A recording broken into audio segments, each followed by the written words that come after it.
Are we alive? Are you in the twilight ozone?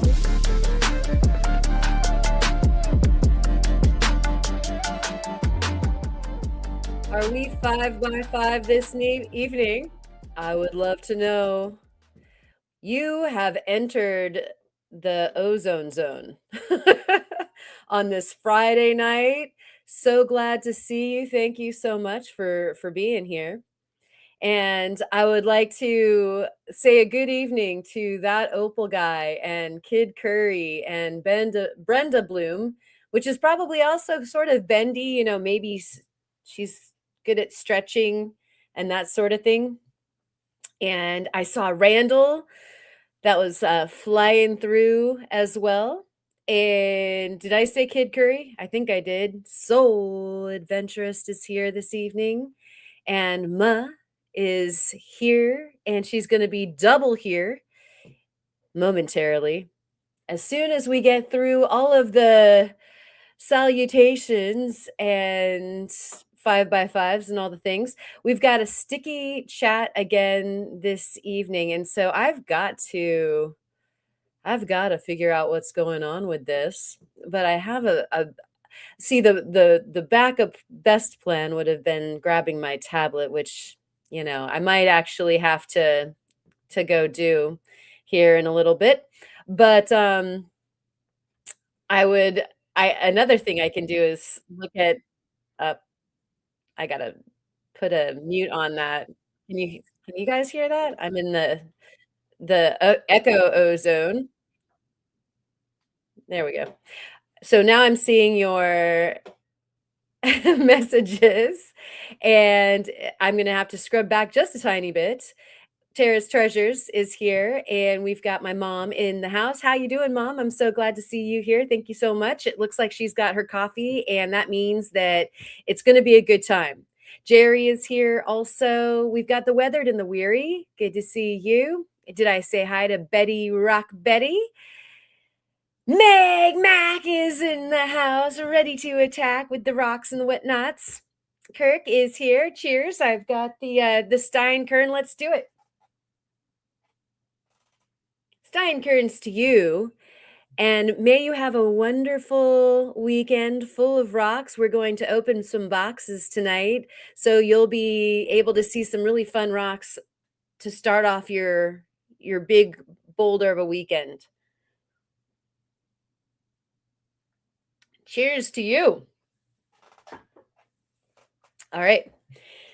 And Ryan is here. Thank you. Yes, definitely select the upped thumb. I really appreciate that, Opal Guy Dawn. Blind Squirrel Rocks is here. Good to see you.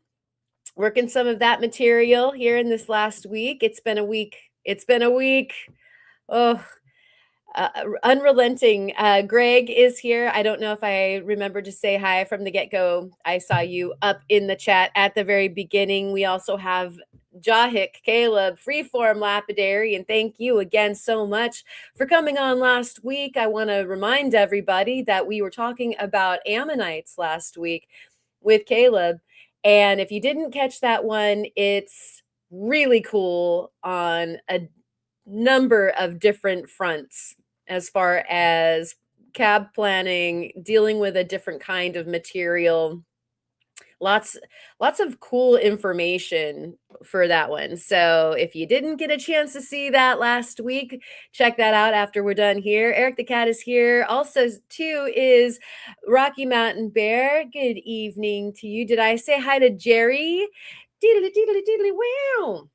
Jerry, and Chris is here also. Welcome in, Rufotris Rooted Rockhound, as well as Scott. Hopefully you've been staying warm and maybe hitting some of the beach stuff. Harold is also here. This is great to see everybody.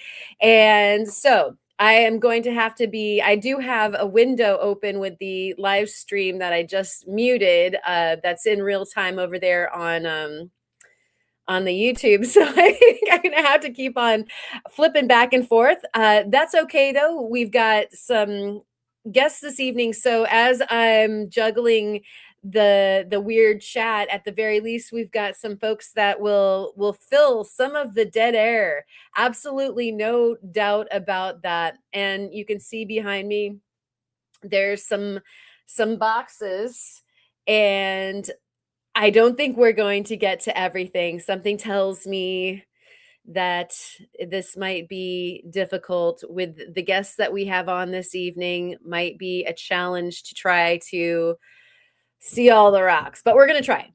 And we've got the Mad Rock Hounder, the Rockacon is in the house. Rashawn, thank you for coming. And I think that we've got everybody that I can see, at least so far, on the chat on the StreamYard side. I've said hi to. If I haven't said hi to you, feel free to just go ahead and yell at me, because that's what all caps are there for. Well, Caleb, we've got multiple guest challenges this evening. It's going to be great. And so Prairie Girl Rocks is here. Good to see you, Allison, too. And hopefully I'm somewhat in real time at this point. It looked like it had a little clot, and now it's moving again. So I think that we're doing it. Okay. So what we need to do now is get on over and get this thing started. It's the Ozone news.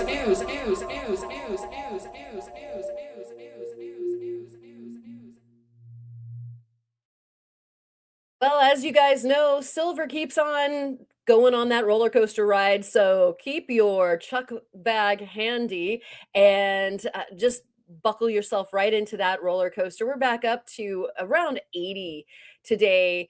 I saw the Rio Grande, and I didn't go ahead and check on the spot price on one of the other more Wall Streety places to check, but it looks like we're kind of nudging back up. It went down as far as, I think, 74. So I did a little bit of shopping on account that I need jewelry making supplies like crazy, and I'm going to need even more after opening these boxes this evening. It was a world of treats, let me tell you, all week long, and I want to make sure that everybody gets the appropriate shouts. And so one of the things that we did as far as the box receiving goes is we got a box from Randall. And those of you who were at the live sale, that I think it was number 2, where I proclaimed that my handpiece had taken a complete halting dive off of the cliff, Randall had offered to step up and help get a hand piece delivered ASAP to me, and it's sitting right over there ready to go. So I really, really thank Randall for that. We're going to bring this up to the stage, and whoops, we're going to bring this up to the stage. Whoops. And we are whipsing back and forth. And so thank you, Caleb, for this wonderful placard. I'm going to have to integrate this into some kind of great little video at the Twilight Ozone is so appropriate. This week has been just melting time, space, and all functions of reality. So I hope that your week has been good. It's been great receiving things that are going to help out our efforts here in the Ozone, and I would like to thank everybody who has helped out, and everybody here is one of those people, because watching helps, all the memberships help, and I'm going to show you some other stuff that we've got going on that that you did help out with. Meanwhile, Ryan posted this up over there on the Discord. We have Olympic artistic gem swimming.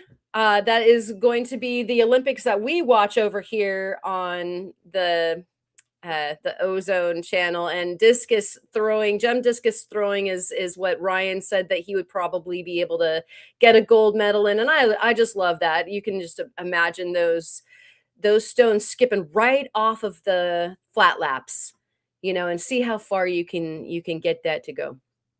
And then we also have, as I was talking about with the additions, we have here a beautiful little addition that we've made to the studio that you guys helped with. This is all proceeds that came off of our last live sale, and of course, the funds that are extra from the monthly memberships that don't go to buying this platform that we're on right now and that sort of thing.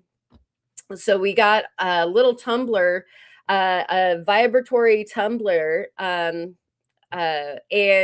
we've got some sunstones in there, and I could just watch this for days. It's so much fun just to watch that like go round and round. And so I would like to thank you guys all for that. I will be keeping you all in the loop as far as how the tumbler is progressing through. So we'll go ahead and have updates from that, and you will see the spoils of what goes into that tumbler, and I will share what I think of it, what kind it is, all those things. I've got a member side video going right now that is tracking the tumbler process. We also have been hallucinating here in the Ozone on multicolored things. We love our pretty multicolored stones that do things when you fidget with them. So we've been doing a lot of this kind of polishing, and here's another still of the Labradorite that I have been hitting hard in the studio. This is part of the impetus for tonight's guests that we have on the channel, because we needed more, and we shouted from the rooftops that this needed to happen, and this call was answered. So we're going to be checking that out in moments from now, as soon as we're done with the news here. We cut some other slabs and cabs over the course of the week, and Graveyard Point is always a favorite around this place. We found some of that killer plume that you saw in the slide before, pink, some of that Regency red stuff, fantastic. And we've got some dendritic wonderfulness here as well. So that's going to be showing up in the new jewelry that is being created right now. And some of the contents of the box that actually Randall sent are going to be really handy with this. And so I'm hoping that he doesn't have to shop for too long, and he might swing back through into the chat. I saw him earlier, and he said that he needed to go shopping. So if he comes back through, then we might have to check out the contents of his box, because I got questions. Super excited about some of the things that showed up in there. So here is the last little news item we've got, and we found this new cool tool in our studio, and it had the very best ever timing, on account that this little guy was ordered, and then my other handpiece broke, which is the Fordham handpiece for the flex shaft, and it is a quick release. So this is a different kind. This is the kind that you adjust the collet with a key, and it's adjustable for whatever diameter of the shaft on your tool or burr will be. It'll go ahead and adjust to that. And I didn't know that I wasn't sure if I had ordered the one with or without the handpiece, or the flex shaft, because I really didn't think I needed another one necessarily. This is actually a little bench buffer, a polisher. And so that little armature that you see for the flex shaft can also be one side of the buffer, and then the spindle on the other side can be loaded with the cone, and you can do both of the sides with whatever kind of buffer polisher you want. And I was in desperate need of something a little bit bigger format. I like making those cuffs, and I was thinking, okay, doing this by hand with a little hand tool isn't as good as like having an actual buffer. So I got this little guy. You can see by the calipers, this is not a large machine, but the reason why I wanted to test drive it is that it does have the multiple speed. So you can control the speed, which is really important for polishing. And the price was right. It's Viver, so why not try it out? Sometimes you get lucky and you get a really, really good product. But what I liked also about this is that it's totally mobile. And you guys know I like to work outside during the summertime. I like having a low tech studio where you can just shuffle everything around really quickly.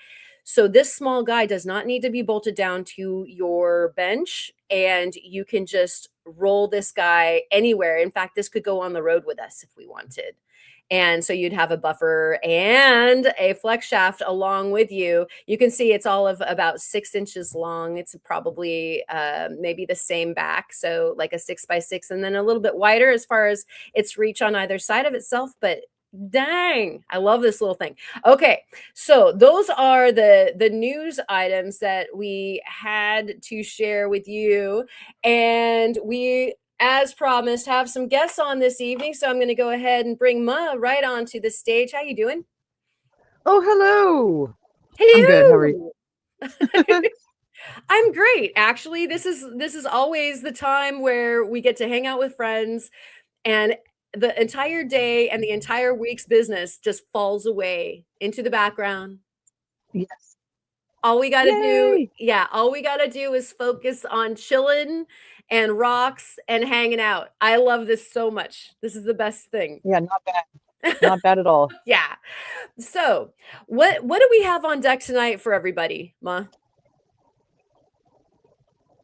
I'm assuming you just asked me what we have on deck tonight. It cut out. But yeah, we've got some things to unbox, shall we say? We shall say that. In Yeah. fact, we both have a box from the same sender, and this, you might want to fill them in, like before I get on to like what the backstory is on this poor box. You got a backstory us on why this poor box has such a moping So sad safe. face.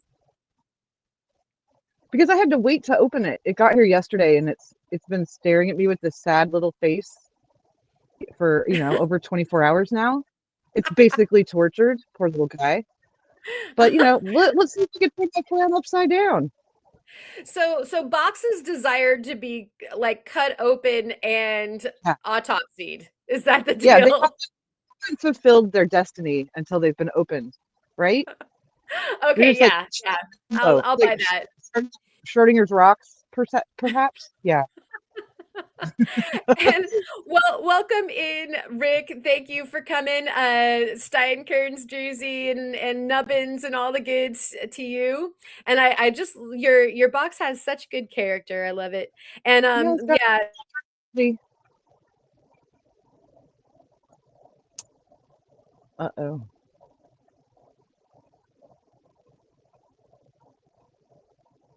Okay, so I don't know if anybody can hear me, but it looks like Karen is frozen on both my screen and on the YouTube situation.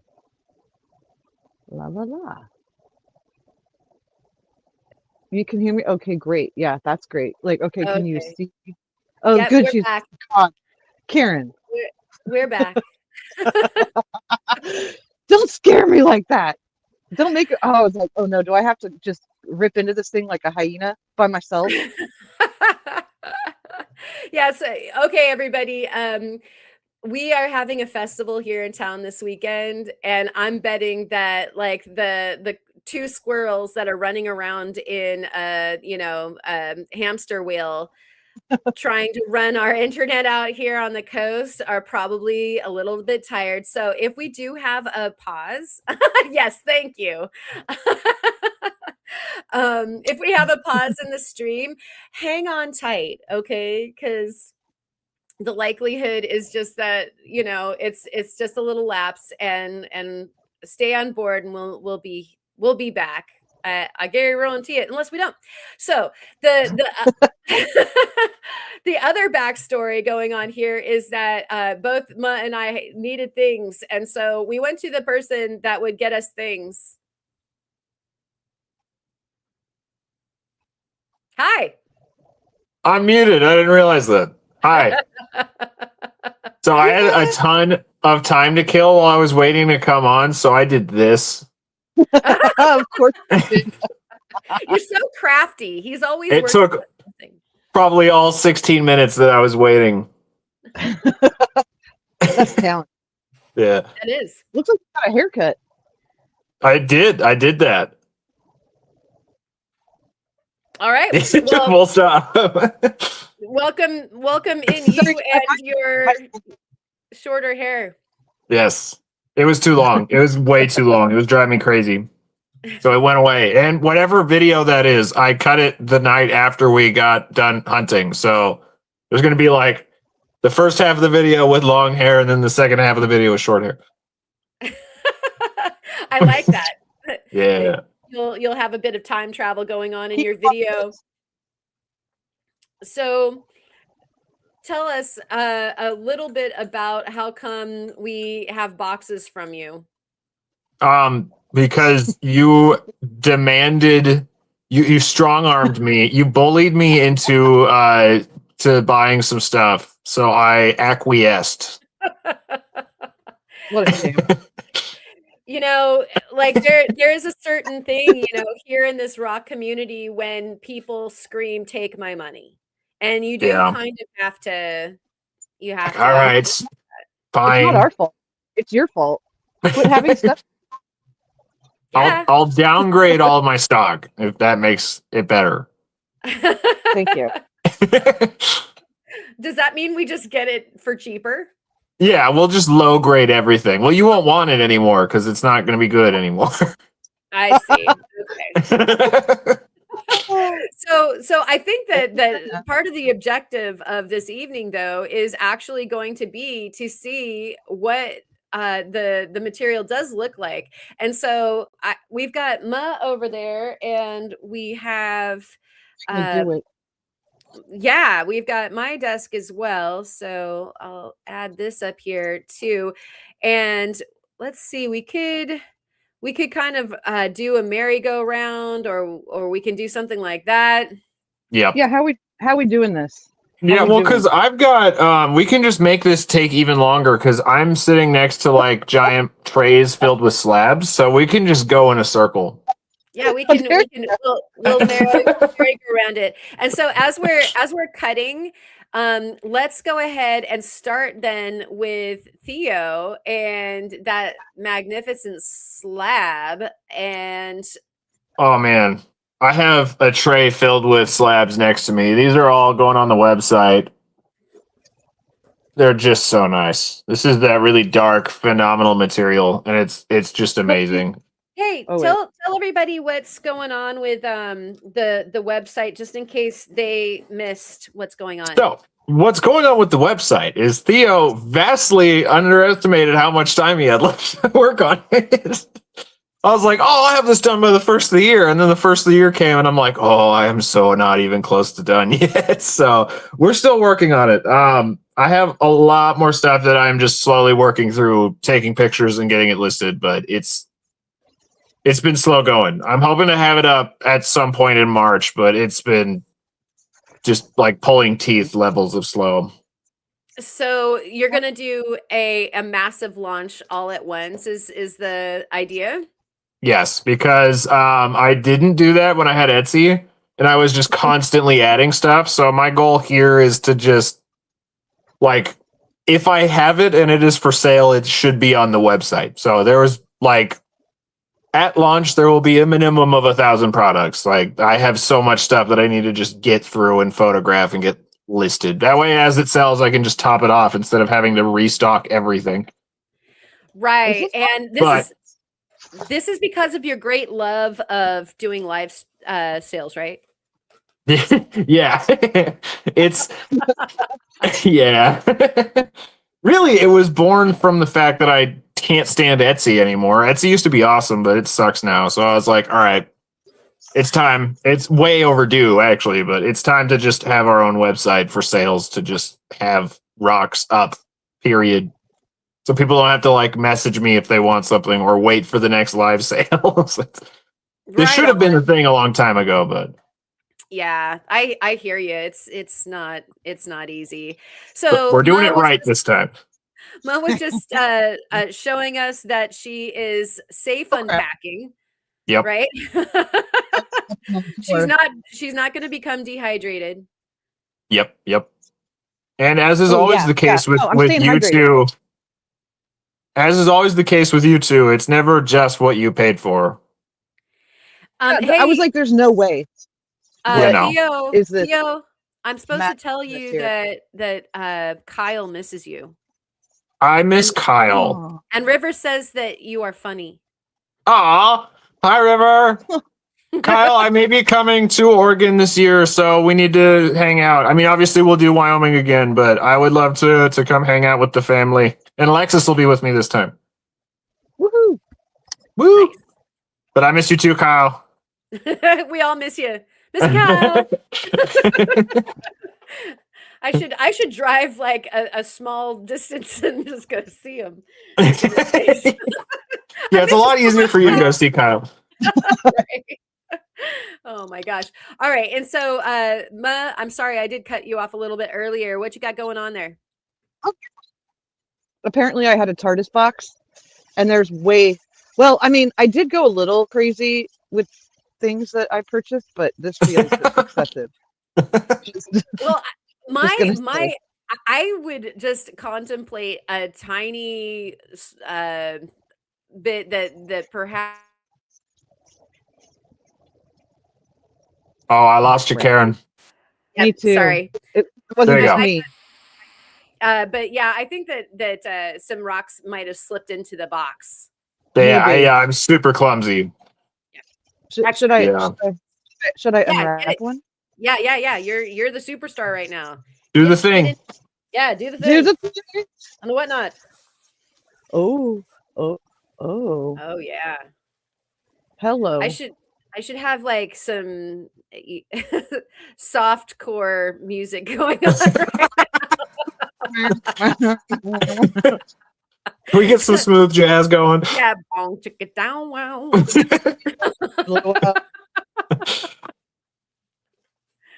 Wait, is that the heel? It's so pretty. Look at the It backside. is. I don't even remember. So Oh hot. my. Woo! Yeah. I was gonna say the backside's even better. Wow. Also, tell your wife I saw she just played a turn in Scrabble. I'll get to it when I can. Do you hear that, Alexis? She said now. It's so pretty. Like, okay, I've never like. Would this get better if I wet it? Oh yeah. That sounded Oh yeah. okay. Yeah, Hold on. you guys are snickering at me. Dang. I don't got nothing on that. Oh Okay. yeah, look at that. Just complete rainbow action. Yeah, that's a really good one. I mean, what happened? I got it. There's some bunch of rocks in there. Let me get these rocks out of the way. No way. I know, it's shocking. Okay, that's gorgeous. I think now it's Karen's turn. And I'm going to start a. Oh, I just wanted to say something really quick. So you don't get demonetized. This is not alcohol that I'm drinking on stream. It is a bottle of Coca-Cola. Not a sponsor. This is not alcohol. This is grape juice.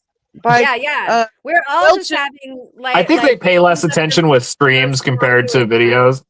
Yeah. But yeah, you aren't actually supposed to consume alcohol while you're on YouTube. You can get demonetized for that. Yeah. I'm We're not doing that. We never do that. Yeah, it is. Yeah, everybody, you saw me with the knife there. There's a reason how come this knife is blunt pointed. It's a necessity, and so I'll go ahead and pop me up here. There's my knife. Oh gosh. There's a kitten. It's really cute. Yeah. Oh, look at this guy. The last time you saw him, he didn't even have a name yet. This is Spencer. How did he get the name Spencer? Well, we were kept toiling with names, and I decided, like offhand as a joke, I was like, "Oh, we should give him a rock name." And then one of us, I don't even remember which one of us came up with Spencer, but I was like, "Oh, that's perfect." Hey, what's his middle name? Why don't you tell us what his middle name is? Yeah, tell her. How could you possibly not approve of all the names? Yeah, just tell us his full name, Theo. It's Spencer Derferno Kellison. TM. Look how Clearly, happy. if the subtext wasn't clear, I had no part in that. But the two other people here did. Yeah, and neither did Alexis. Poor thing. Good job, Karen. I'd high five you if I could. Yeah. So Doug is saying the only bubble wrap I have received that still has air in the bubbles is from Karen. Wow, that might be because we're at like sea level and perhaps there's like extra oxygen in there. Yeah, I have the reverse problem because we're so high up that if I send anywhere else, just say goodbye. Your air is getting compressed. Right? Like they arrive like orange peels, like they're all like desiccated. Yeah. I'm destined Oh to my mine. Okay, Yeah. so Karen, I think we're waiting on me. I know, because you're gonna go on ahead and forget us all. And so here we go. What I is? too had a need for colorful things in my life, and That's a special rock. You're probably going to see it best on the backside. That's a really good one. Okay, Alexis, I put him in there so that you wouldn't hear jingling the whole time, and she just brought him back out. So we were talking about the different body tones of Labradorite. Do you want to share what you know with the folks that are in the peanut gallery today? So there's two different primary localities. Like there's a bunch of different localities, but the main two sources are Madagascar and I'm forgetting the other one. Anyway, one of them is the really Canada. dark. Maybe. Yeah, maybe. I'm just trying to remember which one is which. I know the light green is Madagascar. That stuff. The really light stuff, which is what you normally see, is Madagascar. But the other locality produces much darker and more saturated color, in my experience. It's more like your rich rainbows, and I don't freaking remember what locality that is. I'm trying to get this to behave. One sec. That'll Patrons probably help will have seen this rock. Yeah, if you're listing stuff, you can figure out where it's from, right? Pretty easily. Yeah, oh yeah. Yeah. Yeah. Literally just call the rock shed and be like, where it is from. Like, Right. oh, Theo. But yeah. Yeah, and so it's got different flavors because of the different locales, and then also that just not only does that affect the flash color, but also the body color itself. Like I've got some of this from Theo that is also very red, red and yellow, and it's got this light body tone which I adore. But then you just saw the majesty of the dark stuff, and I think that Muh's got a piece of the dark stuff ready, or were you just playing with the I was heel? playing with my husband. Sorry. Yeah, this stuff. That's the dark stuff. The contrast you get in these pieces is insane. It's just crazy. Okay, I got to deal with these animals. I'm still here. I'm just going away for a minute because I had them locked up for a reason. And so one thing I also wanted to draw the attention to was that some of the Labradorite, and I'm sure that you guys have had this experience yourselves if you've worked with it before, or you have a penchant for liking to buy it. Some of this stuff is very like globby, like what he just showed, and the other is very striated in its color. This one's a more striated one, and you can even see it just up here at the top. Those hard striations, but the stripes are something that I absolutely adore. It's not coming in as good on the camera as it is on my eyeball. But yeah, I have a little piece just of this is from this. It's that stripy situation you're talking about. Oh, there you go. Yeah, that's exactly what I'm talking about. And so, rough rock is a little bit difficult to, show exactly how ridiculous it is until you get that right. Pow, sucker punch in your face. Yeah. I think Yeah. most of your box is stripes. You specifically asked for stripes. Oh yeah, I was like, give me the stripes, sir. Give me the stripes.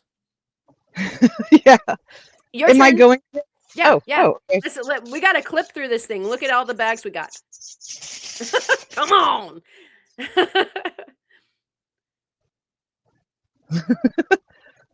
Ooh, let's Nicely dip it in done. the water. Mhm. Give it an Olympic bath. It's like Rainbow Christmas. It's AI generated. It is like. Ooh, look at that.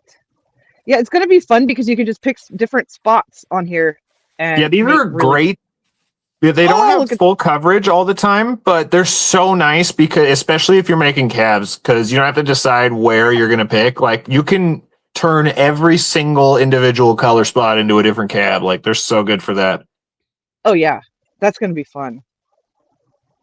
Wow, that's beautiful. I think that the part of the fun of working with the Labradorite is almost like chasing color in opal, like how to sidle up to it so that you get the most out of each of the color patches. And this is specifically why I cut Oh, yeah. Labradorite pretty thick so that you can adjust it if you need to.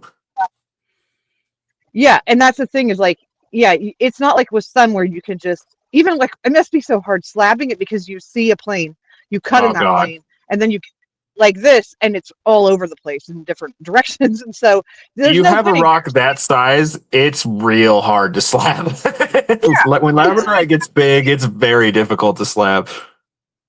Making it thick like you do is great because I mean this is turning out great, but you know you'll be able to do like minor adjustments to get it to flash flat Yeah, or yeah, that is wherever you want.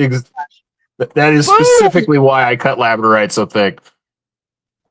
Yeah, Because I cut That's a Labradorite great service considerably thicker than I cut any of my other rocks. Like, my Labradorite slabs average 1/4 to a 1/2 inch in thickness, and that is specifically so that you can adjust as needed. I mean, I obviously Right. try to cut it as level with the plane as possible, but sometimes there's more pockets that you don't even know are there that aren't the main pocket. That's what I'm saying is it's like it's different in where you know pick a spot on here and Yeah. it's in a different. Yep. Oh, It's like look at there's that plane, but then there's, you know. Yeah. Wait, now I can't do it. Yeah, you know, like it's like there's different planes in there, literally. Welcome So in, Yeah. Paige of Anderson. Good to see They're you. the best. I love it so much. And Betty, it doesn't I'm make not a mad at bunch it. of mud when you cut it. I would say that it can be a bit sugary, so you might get some like sand. It's kind of like clear feldsparry sand that happens, but if you're not on the edges of the material, if you're more towards the solid center, it seems like it They're pretty holds good. together very nicely, and you don't really have to deal with a lot of extra in your saw water, Yeah. I would say, from my experience. Yeah, And no, I've never it's Labradorite's kinda pretty like a stable. theme, yeah, all I've week cabbed long. I've cabbed it but not cut it. But I've cut moonstone, and I would assume that's a very similar experience. Yeah, it's very similar. It Yeah. behaves exactly how you'd expect a feldspar to. Right Okay, now on. let's look at aprons. And so I've got this big chonker here. I like that you put some of the big slabs right on the top. Yep. So we're walking in the door with a bang here. And so this is more of that dark stuff that Muh was holding on to. And the ridiculous rainbows that are going to have to be managed. So this one, you know, this is obviously part of what to plan around, but what I really get caught up on when I'm specifically planning the slabs from Labradorite is that you probably have players on both sides, and Yep. you know, you might be able to manage that one, you know, turn it over. I still have this one that's far away from that one, and you kind of keep on going back and forth and seeing what you can cut around until, you know, you get, oh my Lord, have mercy, look at that one. I was gonna say, you didn't see the purple yet. Wow, Holy crap. Yeah, the circle light is kind of actually not the best light to be scanning this with. A directional light is better so that this is getting a bit convoluted because light's coming from all the different directions. But yeah, this is Oh, if you rotate that a certain direction, see where that purple pocket is, and that makes like that kind of like a blobby circle in the middle? uh-huh. That's empty. If you rotate that, that whole pocket's going to glow blue like a friggin' oil slick. It's nuts. And you may not be able to see it on this light, but I promise it's there. It's nuts. It's so cool. Yeah. Wow. So this is hopefully this is informative to anybody who hasn't tried their hand at cabbing from a slab, the Labradorite. I get asked this question a lot, during the live when we were selling some of the cabs that I was willing to let go of. Oh, there's a bunch of blue right there. And yeah, it's tricky and fun. If you like that kind of a challenge on how to, there's a big pool of blue right there. Mm-hmm. How to, capture, then oof. It's striped with purple bonkers. Those ones are deceiving because if you pick them up and it's like, oh, this is just a slightly ever so slightly colorful slab. And then you start moving it around and there's just color pockets all over the place. Yeah. Yeah. And so slow down. Don't try to cut the Labradorite quickly. Spend some time, figure out how you're going to be able to harvest the best of the color that's in each slab. And yeah, thank you, Theo, for pointing out how thick you create these, because that is really nice. Not only we were dealing with the cutting of the cabochon either flat faced or you can round it for different effect. Do you want to touch upon that, French onion soup, real quick? Yes, I can. So the problem with Labradorite is it's very directional. So if you do a high dome on it, only 1/2 of your cab is actually going to have any color flash. It's a thing that I think a lot of people do the first time they work with it because they don't know just how the plane works. There's a bunch of other rocks that do this too, where if you, like Tiger Eye even, if you do a really high dome on Tiger Eye, you'll just get gold stripies on one side and the other side is just dead, dark nothingness. So a really good way to do Labradorite is you make a shallow flat top and then just round the edges over. So it's like not even a shallow dome. It's basically flat with just rounded edges to form a girdle. But if it just depends on what you want. You can go a little higher with it if you want it to kind of have a cat's eye effect, or if you just want full coverage color, you can make it literally flat and then just roll the edges over a little bit. There's your stripes. Yeah. Sorry. Hey, Claude, nice to see you. We're doing one of the other rainbow stones that we have instead of opal. We've got Labradorite tonight. I've got a nice little jar of beautiful opals from him. Nice. Still haven't worked with them. But okay, yeah, back to this. Oh, look at Stripes. Love it. I had one for my private stock that I had to show them, and they were really mad that I showed them. Yeah, I just would rather not know that existed, but it was so good. Oh my gosh. I don't think I even showed that one in a video. It's just crazy. It's like deep crimson with perfect lines all the way across the entire surface. It's just wild. Nice. It actually physically hurt to look at it. Yeah. Yeah. So Claude has a channel. This is nice too. Claude has a channel that he is just getting started over on YouTube here. And from what I understand, you're going to be showing some of your opals and some of the stuff that's being made from the opals. And so if you guys out there like Australian opals, then you might want to sub to Claude, because there's going to be some upcoming eye candy going on over there at that channel. So I just saw that little heads up from Jeff, and I would concur. Go check that out, and looking forward to more of the live sales. I'm sorry? Did Jeff link to it by any chance? No. To the channel? I can't see it. Okay, maybe Jeff could do that.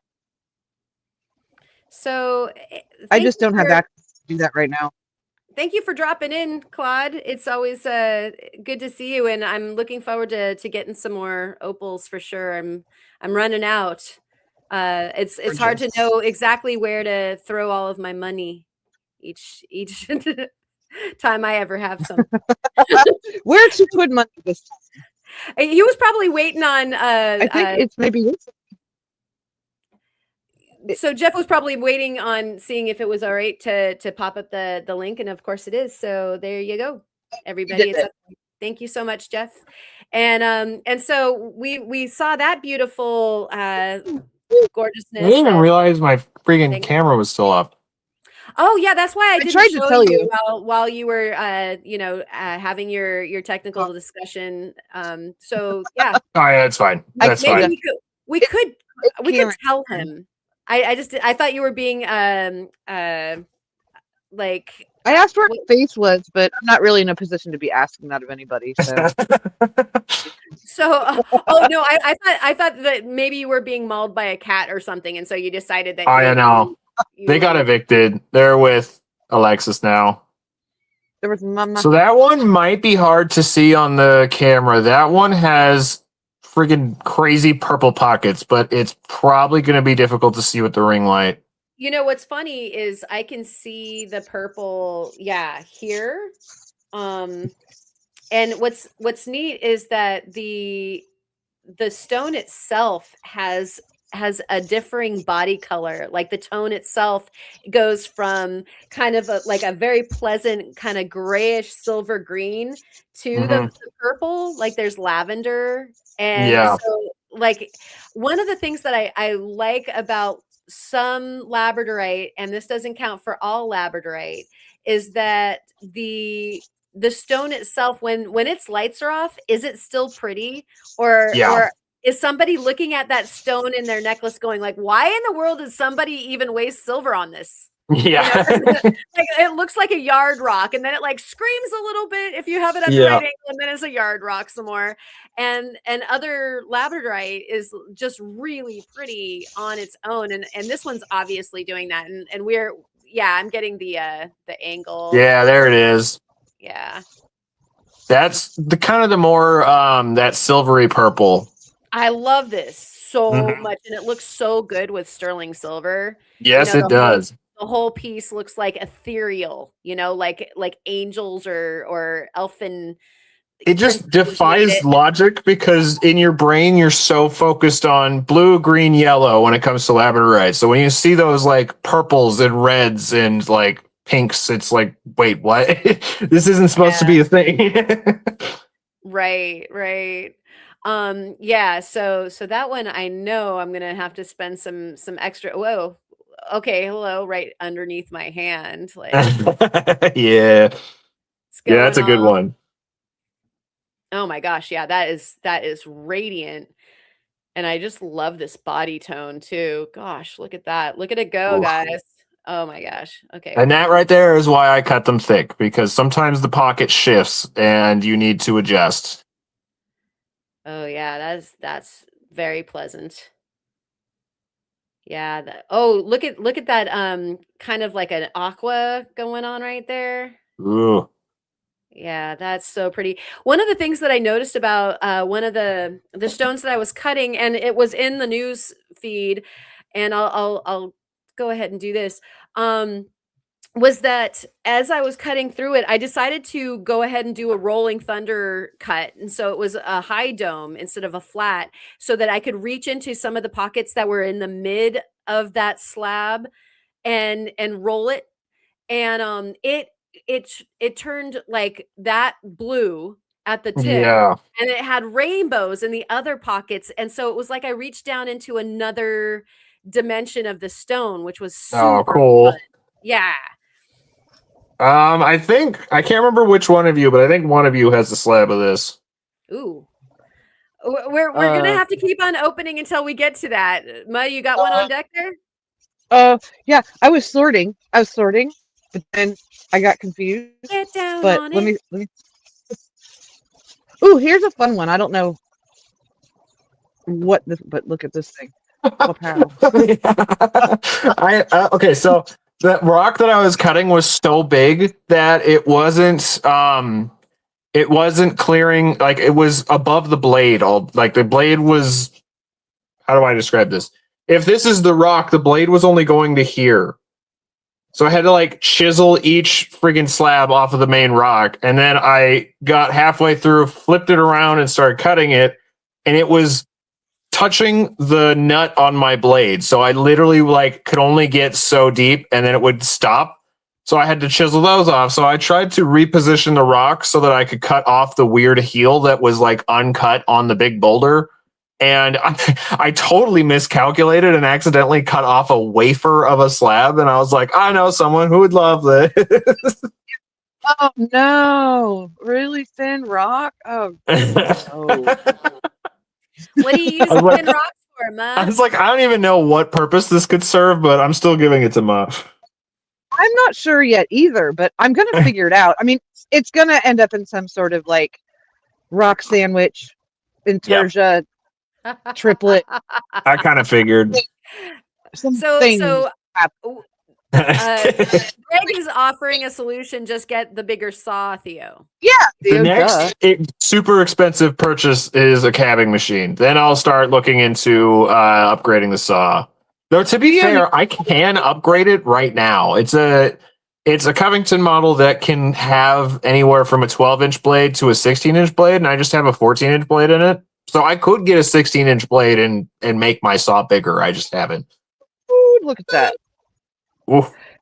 I couldn't say no to this because look, this weighs nothing, right? So you're getting a whole lot of flash for I think that literally cost you like 30 cents. Yeah, something ridiculous like that. It wasn't even $1. I'm really surprised at how strong this material is to hold up to a cut like that. You know, like I just would have assumed that it would have kind of planed away from itself or something. I don't know, you know. But yeah, it's when you get good material, it is way more solid than you would think. Welcome and here, in, let's Reptile Z. Should we do 2 at a time in a quicker fashion so that we're not here till midnight? Yeah. Okay, let me dip this little buddy. There's a big color pocket in that one. I'm like, look at this one stripe. I'm obsessed with it. Like, I will make a cab where there's just one stripe of color right in the middle. Oh, but then you go like that. See? Yeah. No. And, yeah, that's one of those weird ones where the plane shifted, so it kind of like is naturally chatoyant. You don't even need to like dome that one, and it's already chatoyant. It's doing what it wants. Phil. Ooh, yeah, that's right there.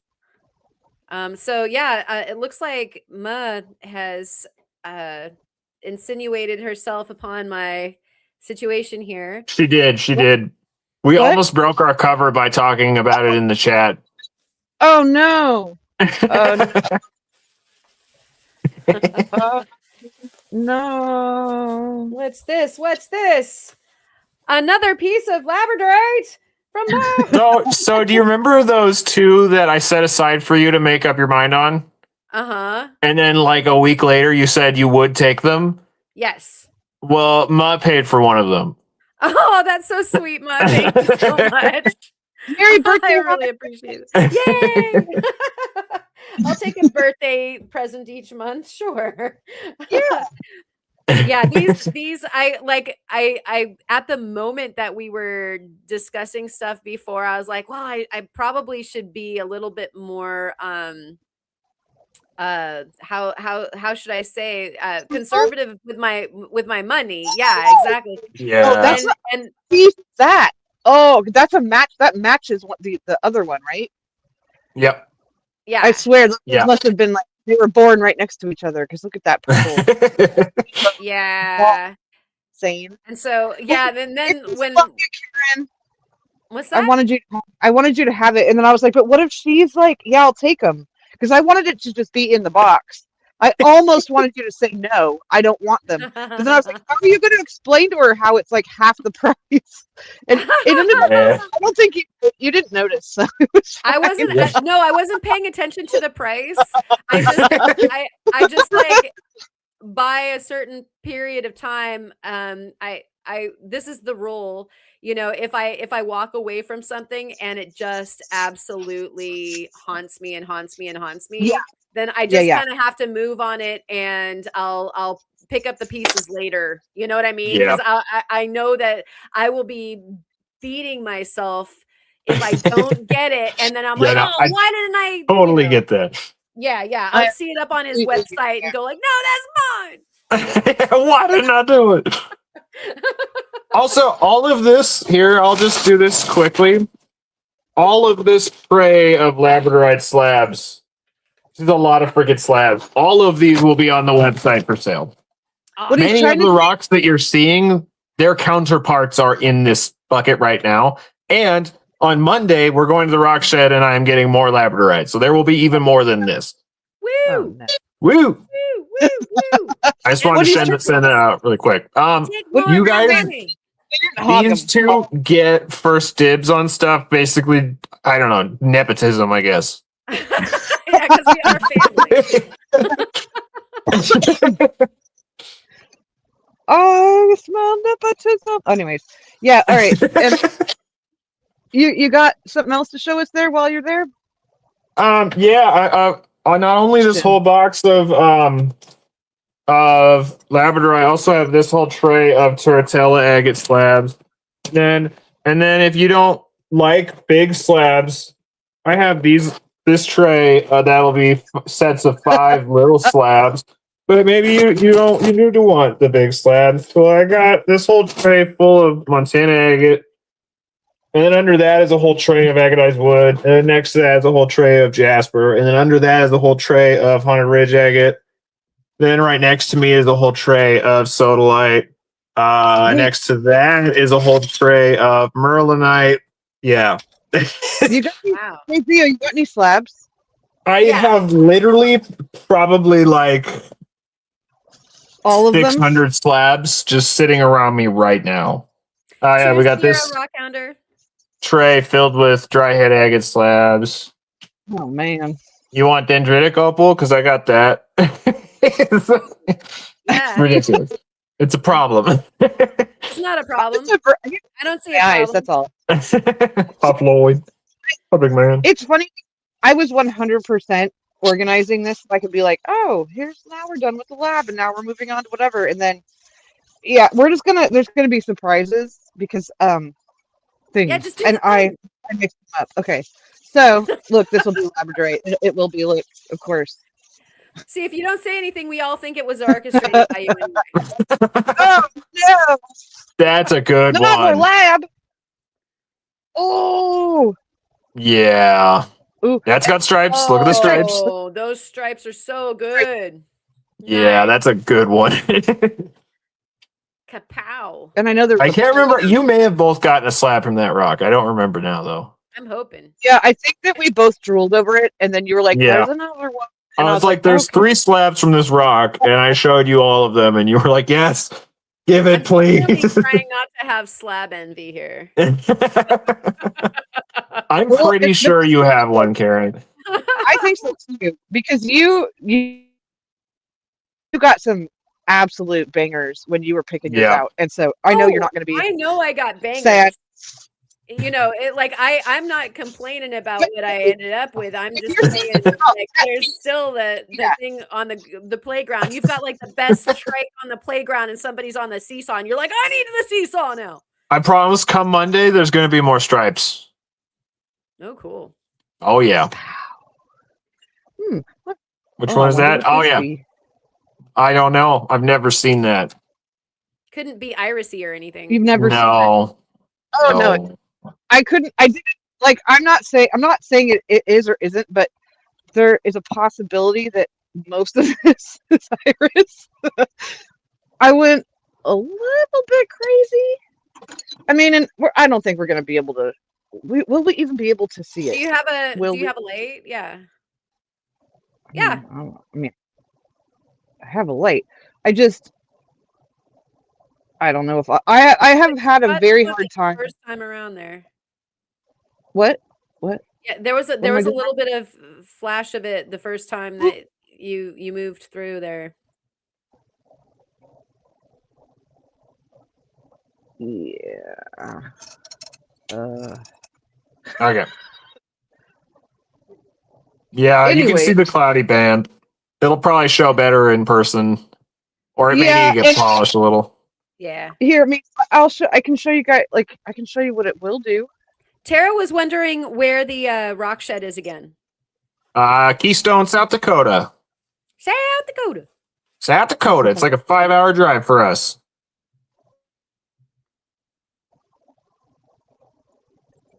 Yeah, I apparently am very bad at this. Like, I can do it. Oh no, Iris is a nightmare to film. It's so Yeah. hard to film. And it's like going bonkers in real life, but Yeah. Yeah, no, it's really hard to catch on cameras. Yeah, it's kind of just I'm blown out at the moment. yeah. So no show for y'all. Anyway, I got Oh, lots of that. No, Yeah. I'm done. I mean, I'll keep unwrapping. I'm gonna make a pile while you look at things, and then we'll just laugh at how much. There's Iris I your bought. blue. oh, this is it. Oh, blue. I gave you the best slab from that rock. That was literally full coverage blue. It really is, you guys. This blue Full is coverage blue. so ridiculous and bright. Oh my gosh. Wow. There's little like yellow flakes in it too. Oh, that doesn't suck. Oh my gosh. Look at this. I'm turning it around and it's still on. This is It's like one still of those going. always on stones. You must Yeah. you cut this one perfect, which was a good choice. Like if you Yes. were gonna get one of them perfect, this is it. Yeah. No, that's Oh. a really good one. Are you even kidding me? How's that slab envy going? I'm so stationary. I'm just gonna sit back and smoke a cigarette now. Okay, so I'm good. I don't even smoke. Look at this. Look at that color. Are you seeing this, camera guy? Oh no. Yeah, there's some really, way. really good ones in there. Oh, I have everybody- like 6 more pounds of that rock. I just need to flip it around and cut the rest of it. wow. The blue literally goes all the way from one end to the other end. I just haven't cut the other side of it. Oh my gosh, that is so cool. Yeah, this is just like electric. That's electric. This stone is electric. I'm gonna say Yeah. it one more time. It's electric. Okay, so Muh's over here. Man, this is gonna get played with tonight. Okay. I'm Show in us trouble. yours. You're in Yeah, trouble. I am so upset that I can't show you. Yeah, that's on the floor now. But like, all of this is Iris. That's I don't know some really good iris. Yeah. if anybody saw this one that I put up on Instagram and on YouTube. It's this exact stone from It's the Nice same rock, one. yeah. same, and Karen has a slab of this too. You I do, don't know if Karen. What? Yeah, you have that one. iris slab I gave you, that's from that same rock. Oh, very nice. This one. So I got a nice little variety, and I thought I got more. It's good that I didn't. Like this, but this right here, like I'm in love with and kind of obsessed with Iris right now. It's my latest phase I'm going through, so it'll be interesting to play with all this stuff. And I got a preview of all it because Theo's amazing at getting it to show up. It's on almost film. like I've done it for a few years. Right? It is It's like almost like that.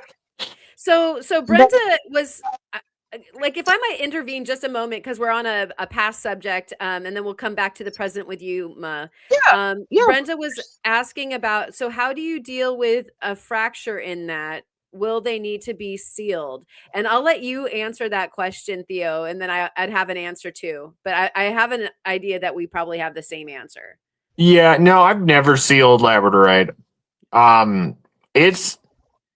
It's weird because it's like if it were an agate and you'd see that fracture, you'd know if you cut it wrong, that whole thing is falling apart. I've never really experienced that with Labradorite. It can be sugary, so it can kind of flake apart along those fractures. But for the most part, it's way more stable than it looks. Like it may look like there's a big like slab ending crack running through the whole thing, but they're actually pretty strongly laminated. So yeah, did you want your camera on, Theo? Oh, I keep forgetting. I keep getting out to deal with animals and then stuff happens. Yeah, I'll bring it back in a second. Okay. But so yeah, and I was gonna concur that there are certain stones where you can go ahead and seal fractures, and then there's other stones where it's probably best to work around them. And Yeah. so if you have something that you don't want in the Labradorite, it's probably the best bet to just go ahead and make that one of your cut lines while Yeah, you're pretty much. cabin. Yeah. Oh, Yeah, that just like hurts down to her belly. where's Theo's face again? Does he think What? he's cammed up? Not. No, he No, said he I'm was gonna coming come back in a second. Yeah, I'm getting Oh. water. yeah. That was a casual. I'll be back as soon as I want. Okay. I'm reliquiding and then I'm coming back. Oofta. All right, and Look- Bob's Rocks is here. Hey, Bob, it's been a minute. How you That doing? might How have the are you? stripies. Yeah, there's the stripes. Oh, it does. But it's like this insane. Where'd you? Ooh. And then there's. I was seeing him. This. Come on, man. Come on. Oh, there's some. Oh, Thank it's you, kind of like Brenda, they're for your hiding. question, by the like- way. Look at just a little. And it's yeah. At any rate, this is going to be incredibly fun to play with. Betty, flash, aha. I know, I hear that too. Yay! And you were fingering through, your iris there. So let's see what you got My going on there. pressure. Oh my gosh, Yeah, the there's- sound. It's Yeah, you may have to share those on the Discord because I don't know how well they're going to show on a live stream. I think that if it were Theo doing it, he could figure it out. Like if I was smart, well, no, I couldn't. See, I couldn't open it to look at them and like get the lighting right, you know. And I literally, I swear, I took my two little iris ones that I've done, these little guys, and I lined it up to work perfect, and then it doesn't. Like they just aren't letting me show them off. So Well, yeah, and I'll have to it's just- more a fault of live streaming than your like method. You can't really I tried. change. Sorry, what? I tried my best, and it didn't Yeah. work. So No, yeah, your best We'll just have to- wasn't enough. try harder. It's a skill issue. It's a skill issue apparently, and I just need to try harder. Yeah, Yeah. you kind of just need to do better, I guess.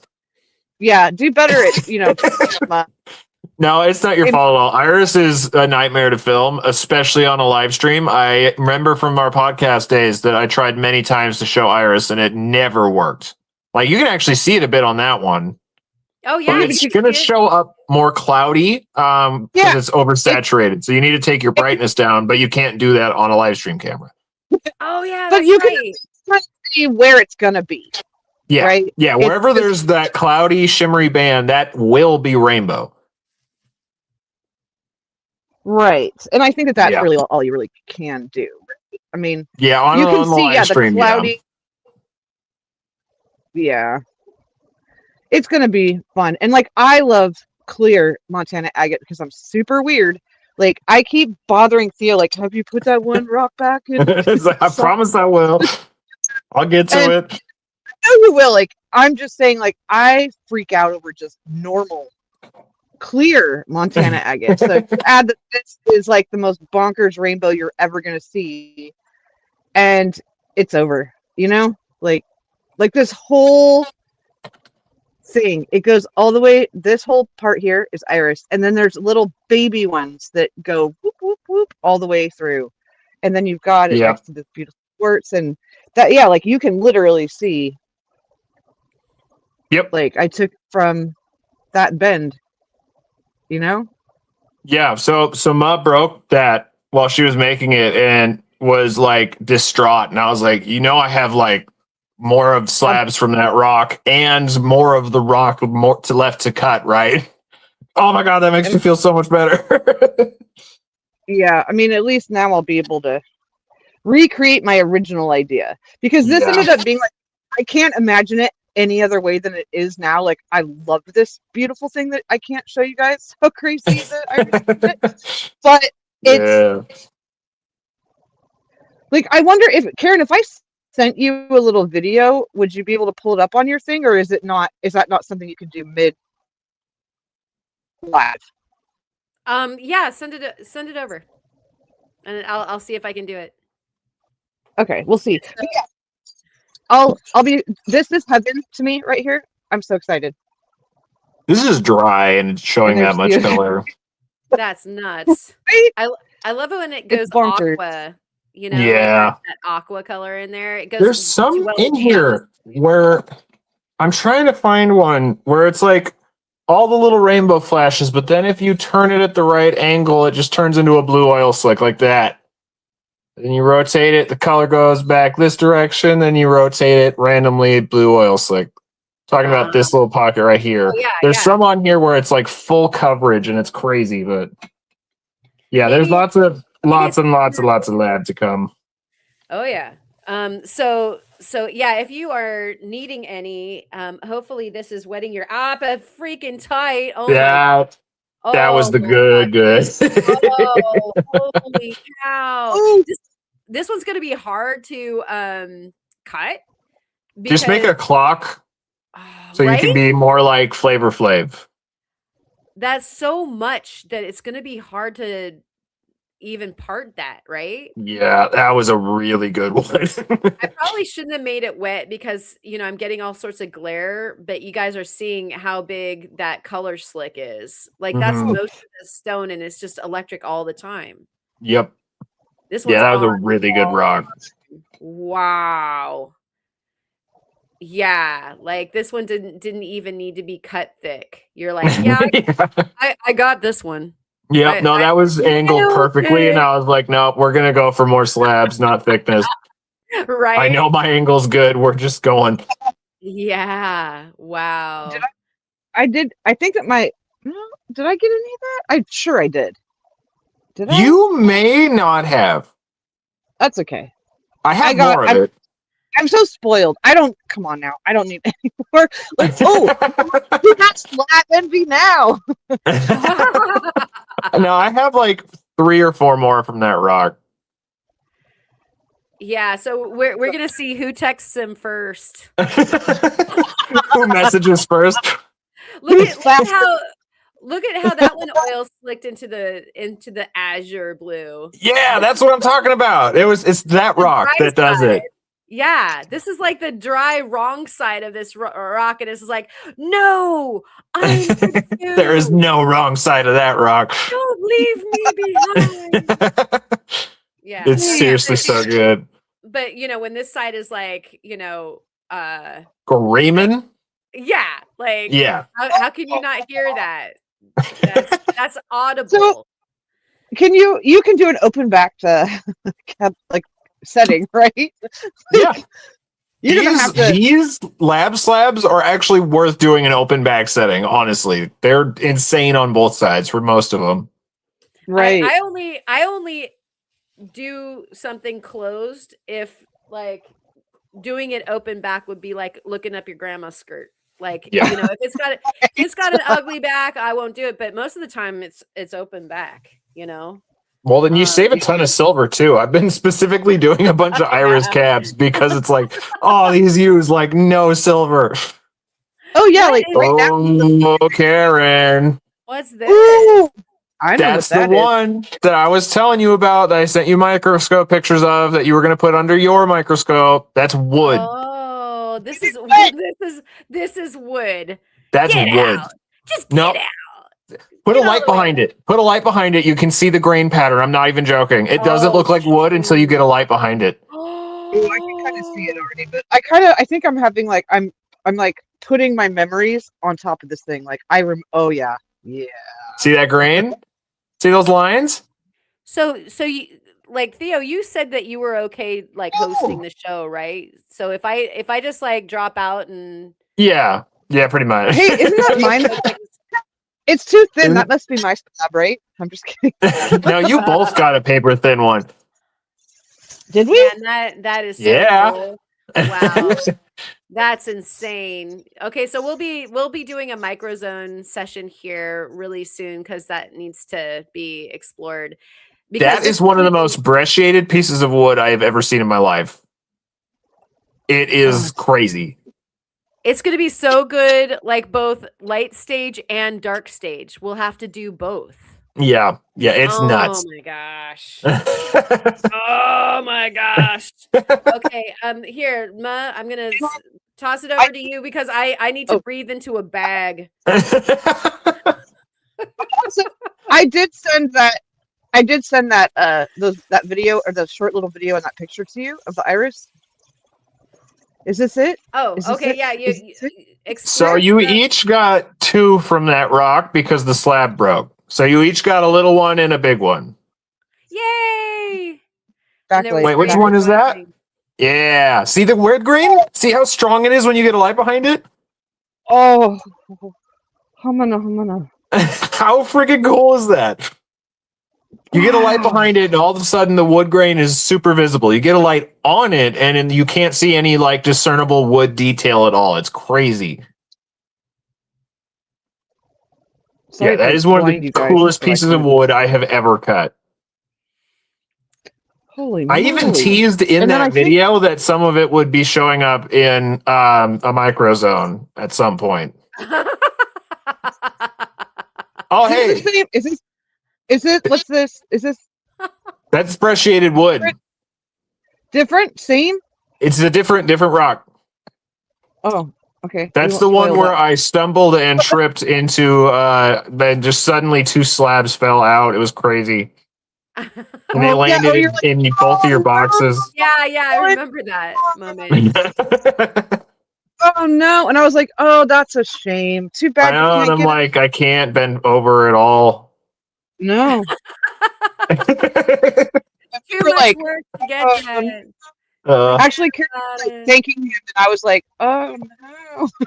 Oh, it's so pretty. Okay, I don't know what I'm gonna do with it, but it's gonna be something fun and. Yep. I figured I would give you each cool both sides of it because the slab broke along. There was a chalcedony vein that had druzy in it, and it broke along that line. So I was like, Al, you each get a normal size slab, and then the other half of it. So here's what you should have been seeing through my magic of not being terrible at making things happen on life. Yep, that's what it's gonna look like. Look at how insane that is. That's just insane. Yep. These that's a really good iris. This is a good theme for tonight, like rainbows that happen other than what you would get from an opal. You know, like we've got the rainbows from the Labradorite and the rainbows from the iris agate, which is Montana. You know, really quick for anybody who's listening that might not know where this iris agate is coming from, could you do a backstory on that, please, Theo? So iris agate is a phenomenon that can happen in pretty much any transparent chalcedony. That includes like limb casts and stuff like that. We're lucky in Montana because Montana agate happens to form it a lot because Montana is so tightly, densely banded. Like even when you look at it under a microscope, there are way more and you may see like banding like this, but it's actually consistent of thousands of bands in between each band per millimeter. So what happens with Montana agate, because it forms so densely like that, you get a ripple structure inside of the banding, and when light passes through it, it causes a prism effect that diffracts the light and causes a rainbow. You can only see this effect if you're cutting like 5 millimeter slabs or under. I usually shoot for like 1 to 2 millimeter slabs when I'm cutting iris, and it has to be perfectly level with the banding face. If you're at an angle even remotely, it will not shine. So the thing about iris is most people probably have iris in their possession right now and they don't even realize it. It's just a very specific way to cut for it. Yeah, and they 100% do. It's like I keep finding it in places like where I've bought a slab because it was a beautiful slab. Yep. And like if you can imagine, like you see, I moved everything around, but like I have one of the weirdest pieces of Montana agate that I got because it was super weird, and I would have never in my life thought that there was iris in it. Yeah, but it was all over the thing, and it ended up being like I made a cab of it, but like it's not. That's not typical. I was just trying to I was clicking on my screen. I was going to make it focus or something, but it's not typical formation. It's weird, right? And it's all bubbly, and one side of it. Oh, that's on the floor. I'll have to get that very soon. But like, you just never know. And so like with me, a lot of times what I'll do is like, because you're going to get them pretty thick. I'll put a really thin layer of UV resin on it and cure it on both sides, and then shine a light through it, and you'll see in it that it's got the potential.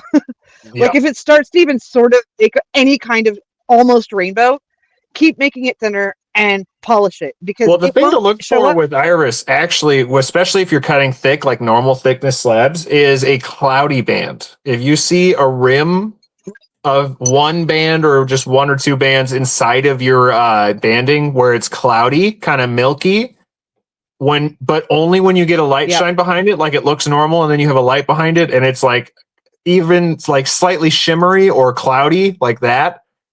That's how you know that's going to be iris when it's polished or thinner. And you know what I've figured out? It usually does, if it's not iris, it turns brown.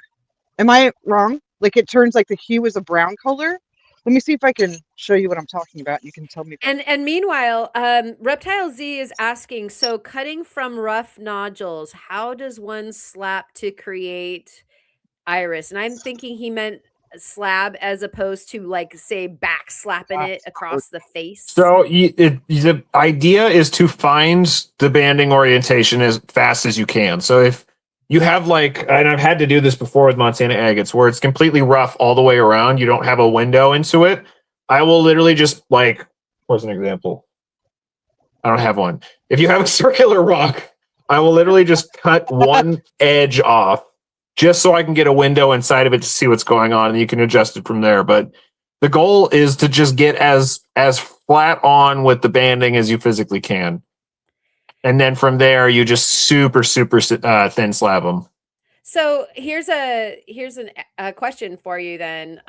Do you take some exploratory cuts, like little cuts ahead of time, or do you get an eye for every agate I cut gets a millimeter slab cut off of it? Gotcha. Okay. And then Melissa buys it when it's not and they all go to Muh.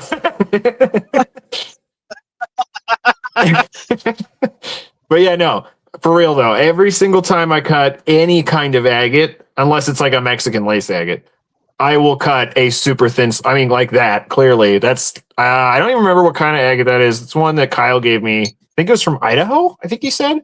Yeah, I don't remember, but I saw the banding and I'm like, I'm gonna need a thin slab on that. And it is. It does. This stuff does have. Mm-hmm. I mean, I found it in the weirdest of places, like this piece right here. When I made this cap, this back piece, which is Horse Canyon agate. Yeah. There's iris in it. Now, it's so tiny. Like I could see it with my, I could see it with my optivisors on. I can't. It's not shining so bright that I wasn't like, oh no, tear the back off and make it something else because it's got iris in it. Yeah. It happens a lot. It's just if you can get the high quality, like screamers are hard. Iris is common. It's that top grade that is not at all. Yeah. Like I find Most it all the agates time. can produce iris, but not all agates can produce really, really high grade agate. Yeah. Like I find it in Brazilian all the time, but it's like a more, like I think you've described it. It's a really good way of doing it. Is it's like a parallax iris. Yep. Where it's not scream. Oh, what's this? Oh wait. Oh, we're reading. I'm going to shut up and let Karen talk on her own. I don't need to talk. I was just going to continue the unboxing so that we can all get to bed at some point tonight. But I still have to upload a video. This is some ridiculous material. Tell us a little bit about this. That is some just redonkulously agatized wood from the Yellowstone. Oh my gosh, look at how blue this is. That is so agatized. It's such agatized wood that it is basically an agate. It's ridiculous. Oh my gosh. And so y'all know how hardcore the pet woods are my jam. And I have been promising myself that I was going to do the lab, the thin slices and getting the lab going with the identification of the woods, and I promised myself this was the year, and so we'll be knowing what exact variety of wood this is very soon. I mean, it waited a year. Yeah, I was going through stuff. I was putting your Labradorite slabs in your drawer, and I was like, how long has this thing been sitting in here? Clearly, we both cared about it a lot because I did the math and I was like, oh man, it's been so long since my last live stream. That's been in there for a long time. So it was actually fresh wood when it went in. Yeah, right? Yeah. It's just been slowly agatizing this whole time. You can't just put that tree down when that happened. Yeah. Yeah. Is this another one that was hanging out in my drawer? No, that's just for me. That's some super silicified wood. Yeah, it is. Look at how yummy look at the cross section. Yeah. That's why I grabbed that one. That's going to have some really good end grain cuts on it. Right? That's gemmy. That's like cabbing wood right there. Oh my gosh. And those of you who are out there that also have a strangely, I don't know, an addiction to pet wood that makes other people uneasy. That this is, you can't just cut and will a piece of pet wood that you like to cab well. Unfortunately, there are different animals in this circus where some of them just they don't hold together. Theo, have you had a piece of pet wood explode on the saw on you? Oh, all the time. All the freaking time. It's the best. It's so frustrating. Oh my gosh. So Theo has a gravity. You have a gravity fed saw, right? Yes. Yeah. And so there's just that unsettling pop that happens in yours, I'm sure. Does it like throw shrapnel? How does it operate in that kind of saw?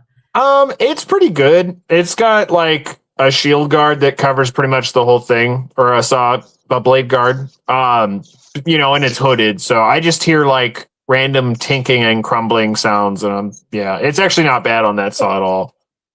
So when you're holding on to it, and I saw actually, I'm trying to think of who it was.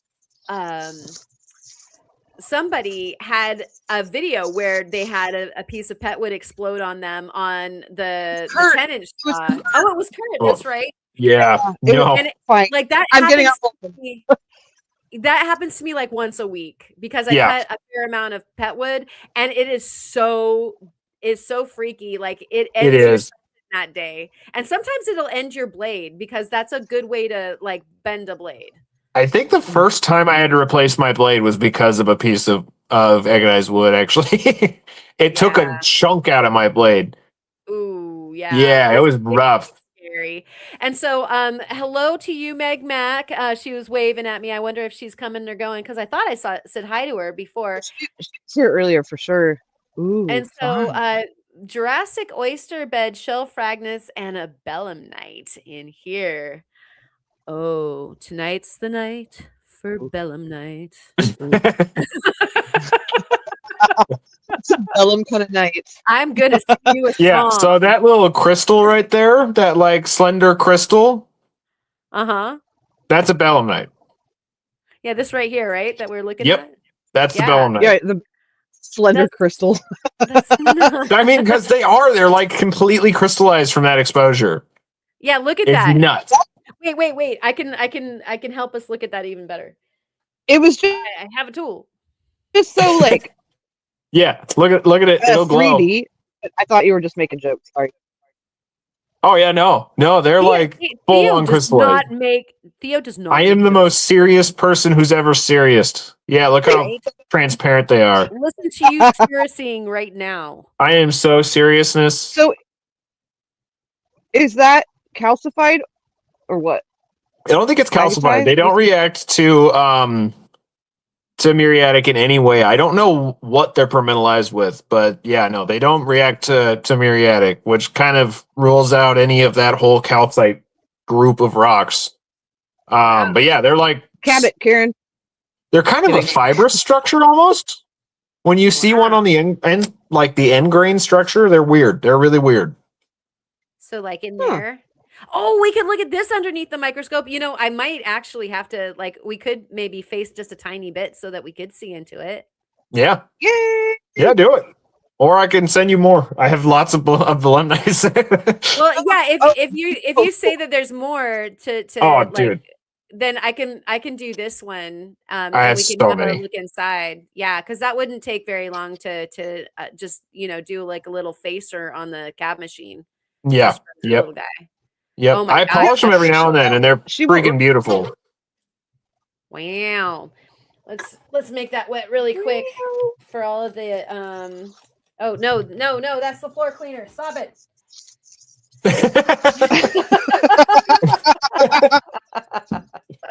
I'm out of control. Yeah, there we go. That's water with a little bit of foam from this the floor cleaner over there. It is really unfortunate. Like, you should not store two squirt bottles next to each other that have different liquids in. You know, like one is like a highly caustic acid, and then you've got water. Like, that's just a bad idea. You know, so all of the little granules you see on that rock too. Uh-huh. Every single little tiny granule is a piece of shell fragment. No way. It is literally like cemented shell fragments. And then you can find huge oysters and scallops and clams inside of them as well as the belemnites. Wow. I have some where there's belemnites like this big in matrix. It's crazy. So we're seeing some of those, like those ovals there would represent some partial shells. Every one of those little dark marks is a shell. Wow. Theo, is stuff like this going to be available on your website? It is. It is, in fact. Okay. I have quite a bit of it. Cheryl would love to buy a piece of this, so I'm thinking like that might actually be. Yeah. I have a lot. I have a lot more, and I just need to finish cleaning and prepping through some. But yeah, I've got quite a bit more. Me and this little thing are gonna go spend some time together. you be on. There it is. We'll take over from here for a little while. Right. So I think these were the other two pieces of wood that you were talking about. That's the rest of the slab. Look at that. Yeah, that's the rest of that slab. And then the other one is from that crazy brecciated one that I cut recently that I was showing you guys. That video hasn't even come out yet, I don't think. Look at that. Look at that. It's so good. Yeah, that's a really good rock. This thing is so wood, broken. But it looks like a brecciated jasper. Yeah, it's bonkers. I love it. Yeah, it's really good. now I'm going like, oh, I thought I was done making my cab for the British traditional cab contest. Now I'm thinking that a little bit. Yeah, We'll see. We'll see. it's so good. Did Karen Yeah, actually leave? I'll keep going if she did it. Oh no, she's there. No, Okay, good. keep going. I was Oh, just catching up on the chat and whatnot. the I'm other. I'm working the room. I'm hanging out with people. I'm mingling. Right. I asked. I asked Theo for some shells. I'm still here. 1 sec. Oh, everybody's listening. Cool. It's the show. Okay. Yeah, it's the Muh show. I'm Good, still I here. just- I'm dealing with animals again. I just dropped one of the shells on the ground. I'll be picking that up soon. Everybody remind me not to step on anything because I've Don't dropped step like on things anything. on the ground. I have some things I want to do with shells. Ooh, look at all the nice. Is that sand in that? Ooh, yeah. Oh, holy. Okay. Yeah, That's a Pliocene fossil. sand. Holy. Look at. It's just like I was like, oh, there's sand in here, and then I was like, no, those are other babies. Yep. That is a fossil shell filled with fossil sand filled with fossil shells. I'm basically going to be going through this with tweezers to get the little cuties. Not to do anything Yeah. with. But I wanted to do. Oh, and actually, I have a very handy. And I mean, I've definitely like other people have done this. They've done this to death, but where you can grind the shells down. I got my light. I have it turned for Iris. Where you can grind the shell down and get the beautiful structure of the inside of the shell. And I asked Theo, I mean, I did a few myself, like, ooh, look at this one. And I'm going to figure out how to make this into cab/art things, whatever, right? But he sent me some pieces to try with that he thought would be the best for what I'm trying to do. And he sent me both some That's the one in your right hand. That's a Babylonia. That is one that I think may be best for your purposes. That and the tulips. that you what for my purposes? They'll be best for your Say again, purposes. sir? That the two that are in your hand right now, the Babylonia and that tulip that you were just holding. No, the other one. The other one. The other one. No. No.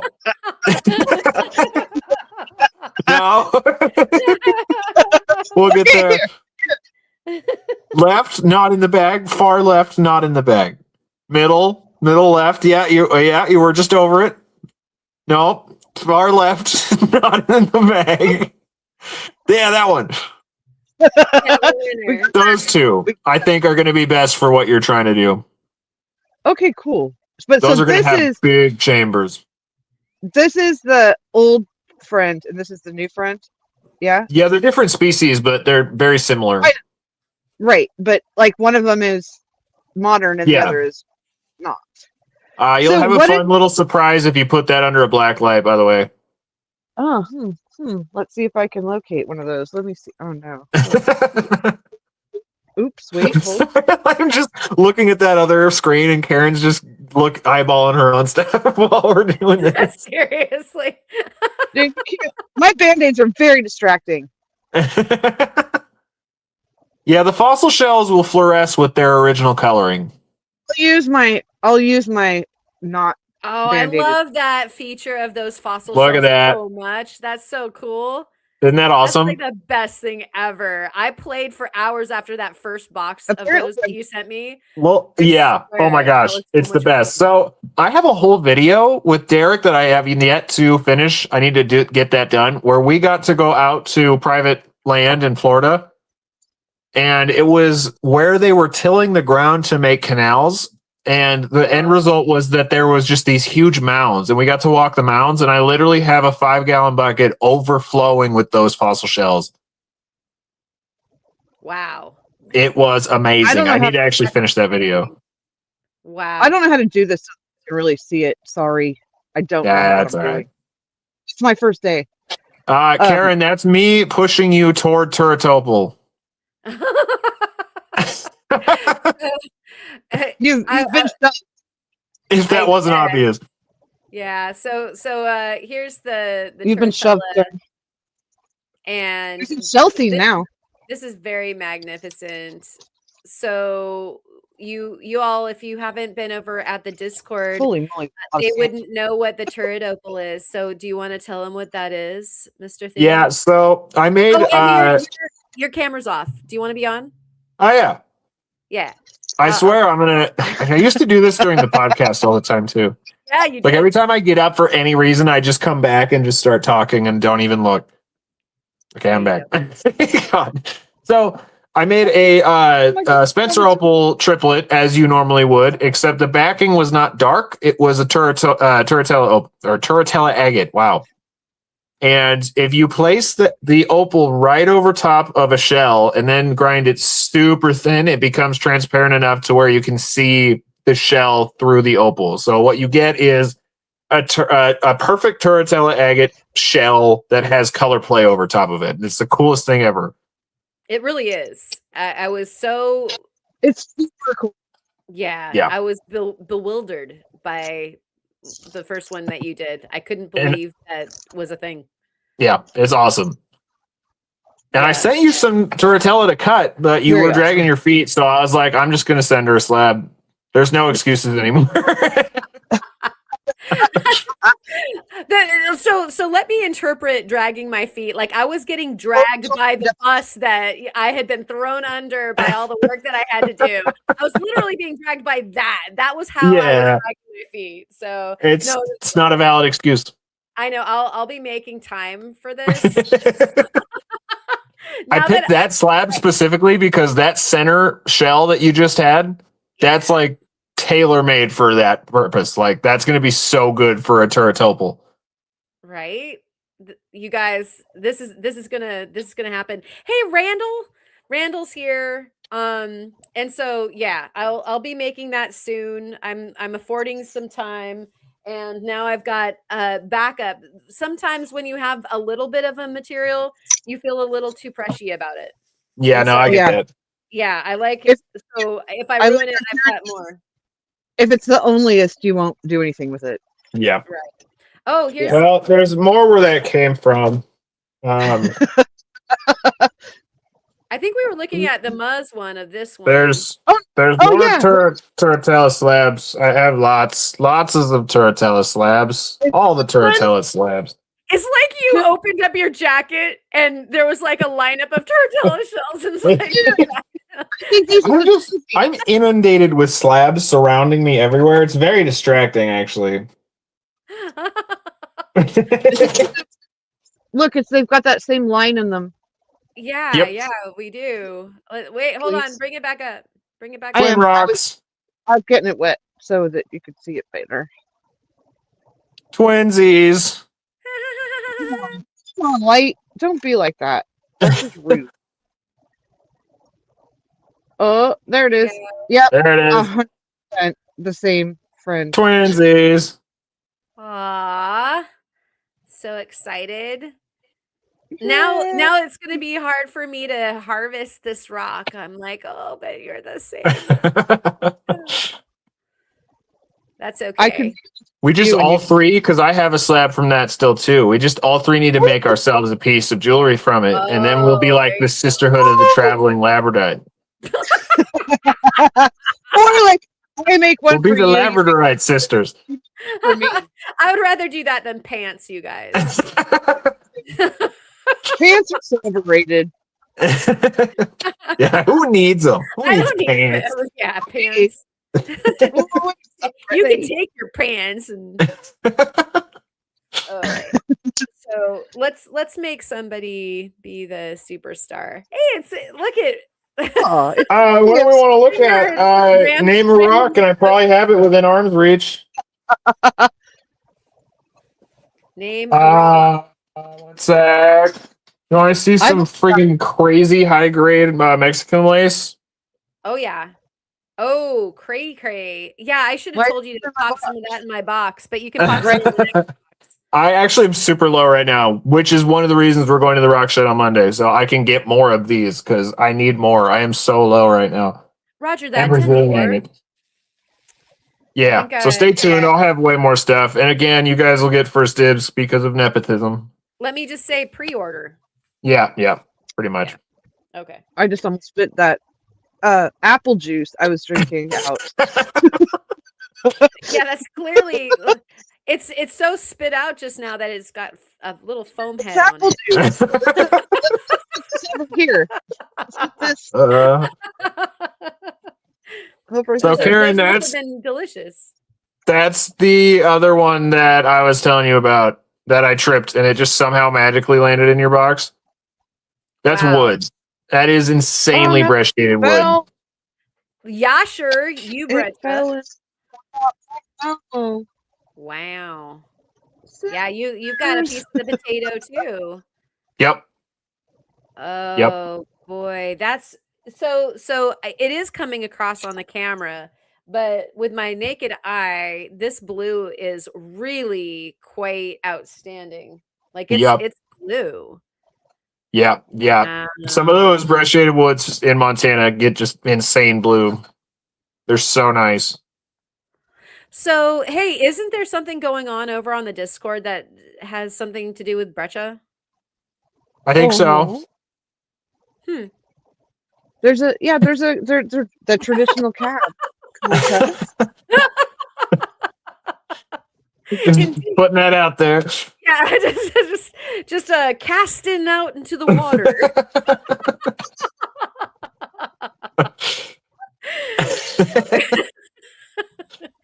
There we go. Wow, that's incredible, Theo. This box is way more than I expected. Yeah, I mean, isn't it always though? Thank you. There's always like the one thing, but then I have to send more. And then the other thing, and that thing that you forgot from the last time. Yeah, exactly. He's basically a pusher. He's like, oh, you guys Let's see this reaction. What was that about? What'd you just get? Yeah. I was like, it's not like I'm killing time when somebody else is on, but like, you know, a little bit. Karen's like, okay, I'm just waiting for you to shut up so I can show you my rock. So this is some of my. I'm just getting into the rocks while you guys chat. This is some of my favorite freaking moonstone. Yeah. Oh my gosh, it's so good. It's so included, but in the best way. Oh, it include me that face right there. That's the face. If you get that at the right angle, that's gonna flash rainbow for you. There it is. There it is. Yeah. There it is. I love that stuff. It's not as clear, but it's just so colorful and it's so included. I have some pieces that have blue beryl. I think there might be beryl in that one actually.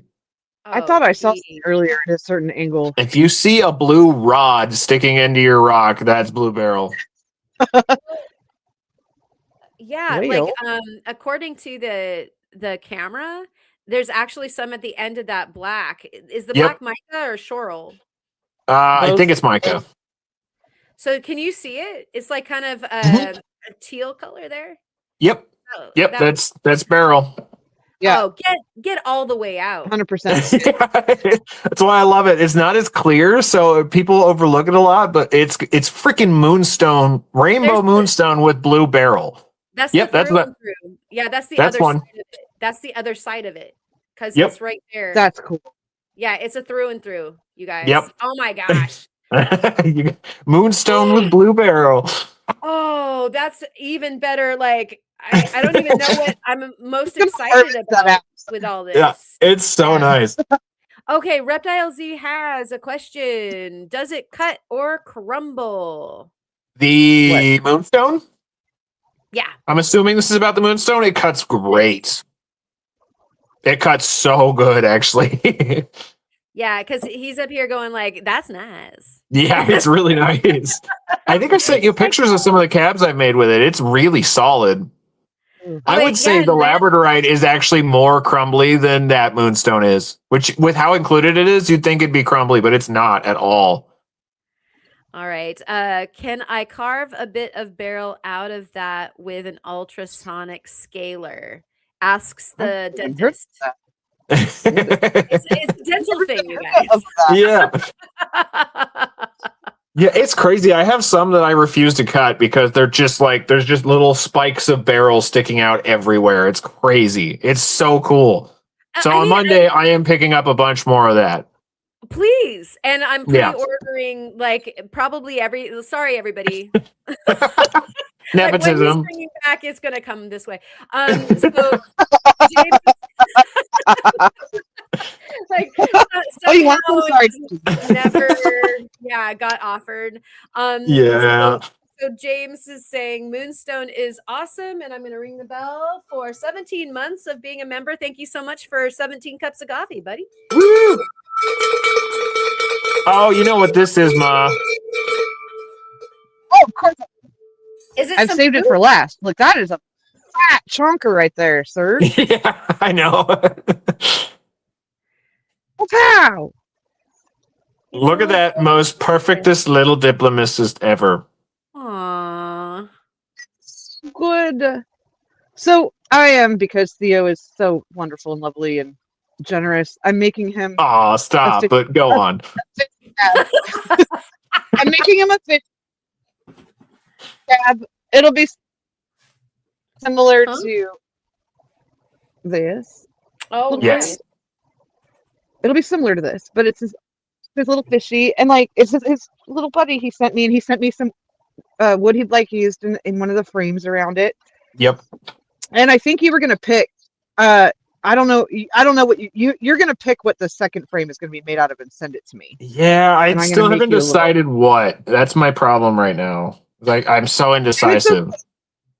Just you pick it, you think about it, Okay. and this here's safe. And what I'll do is I'll make the little home he'll live in out of this, Yep. and then I'll wait till you pick the second one, and then I can keep going. So Perfect, it's absolutely fine. And that's hilarious how thick that is. I know. I was afraid to like split it again.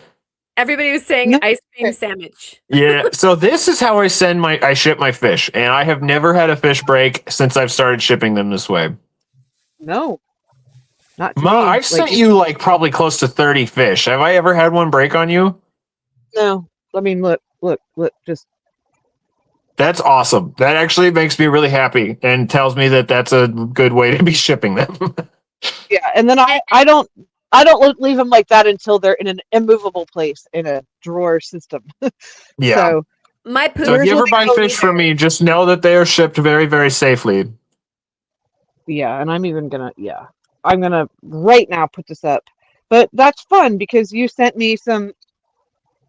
What's this? I mean, I can see that it's pet wood. It's from, like, you It's found super this on the- silicified wood. It has some veins of chalcedony. That'll shine if you put a light behind it. It's super silicified. And That's then Yellowstone it's River like stuff. so thick. Yeah. It'll even with that. All right, Yep. sir. Okay. I told you. Yeah. I believe you. I just was like, wow. So yeah, that'll be its little home, and it'll live in its little home, and then we'll just pick something out. Like, I really think that beautiful coral you got Yep, might that's look good. kind of was thinking about the coral just think too. about- Yeah, the red we'll and get yellow there. stuff. Like, I think that might look insane. But we'll figure it out, and I can't wait to make that for you because you're so generous, and like, I paid for Aw. this stuff, but like you hooked a girl up, and you hooked that other girl over there up. Look, she's like, fine. Yeah. She's in her own little. So yeah, I can't wait. I'll make a video of it. Yeah. And I never sing. And if I sing it in public, that means I have to do it, right? Crap. Well, you said it to I'll me, make so a I'll YouTube- hold you to it now. Yeah. That was the other half of that slab, Karen. Yeah. I told you guys like they broke, so I figured I'd give each of you both sides. There's a little side and a big side. Karen, Sweet. go to your other. So yeah, this will be for the project then. Yep. Yeah, and we'll go ahead and take a thin slice. Now, something to know about doing the thin sections. Oh, that one. The one this looks like it's the cross section on the grain, right? So the other two directions need to be taken as well. Mm-hmm. And so, like, if you send me wood, it would be awesome. I love getting the thins, but I need to take a sample from like that direction and You thin that going on direction. every edge kind of situation. Yeah. There's 3 directions. There's the radial, the cross section, and I'm forgetting the name of the other one. But yeah, you tangential. And so you need the 3 directions to be able to get a positive ID on like the cell structure and the way that stuff goes together. And so Gotcha. that's just a like a PSA for everybody. Like as I'm going into this, if you want to partake in the sample excitement and send me stuff, then that's just what I need to be able to do is take a sample from each direction so that I can get the different slides made. 3 slides a piece. But yeah, that is Perfect. freaking awesome. And it said it's a small taste of Montana's brachiated wood. There's another rock in there. Wait, what? There should have been. Wasn't it this one? No. Did it come out? It might have come out. It was a small rock about this big. Little rock. Uh-oh. Did it go missing?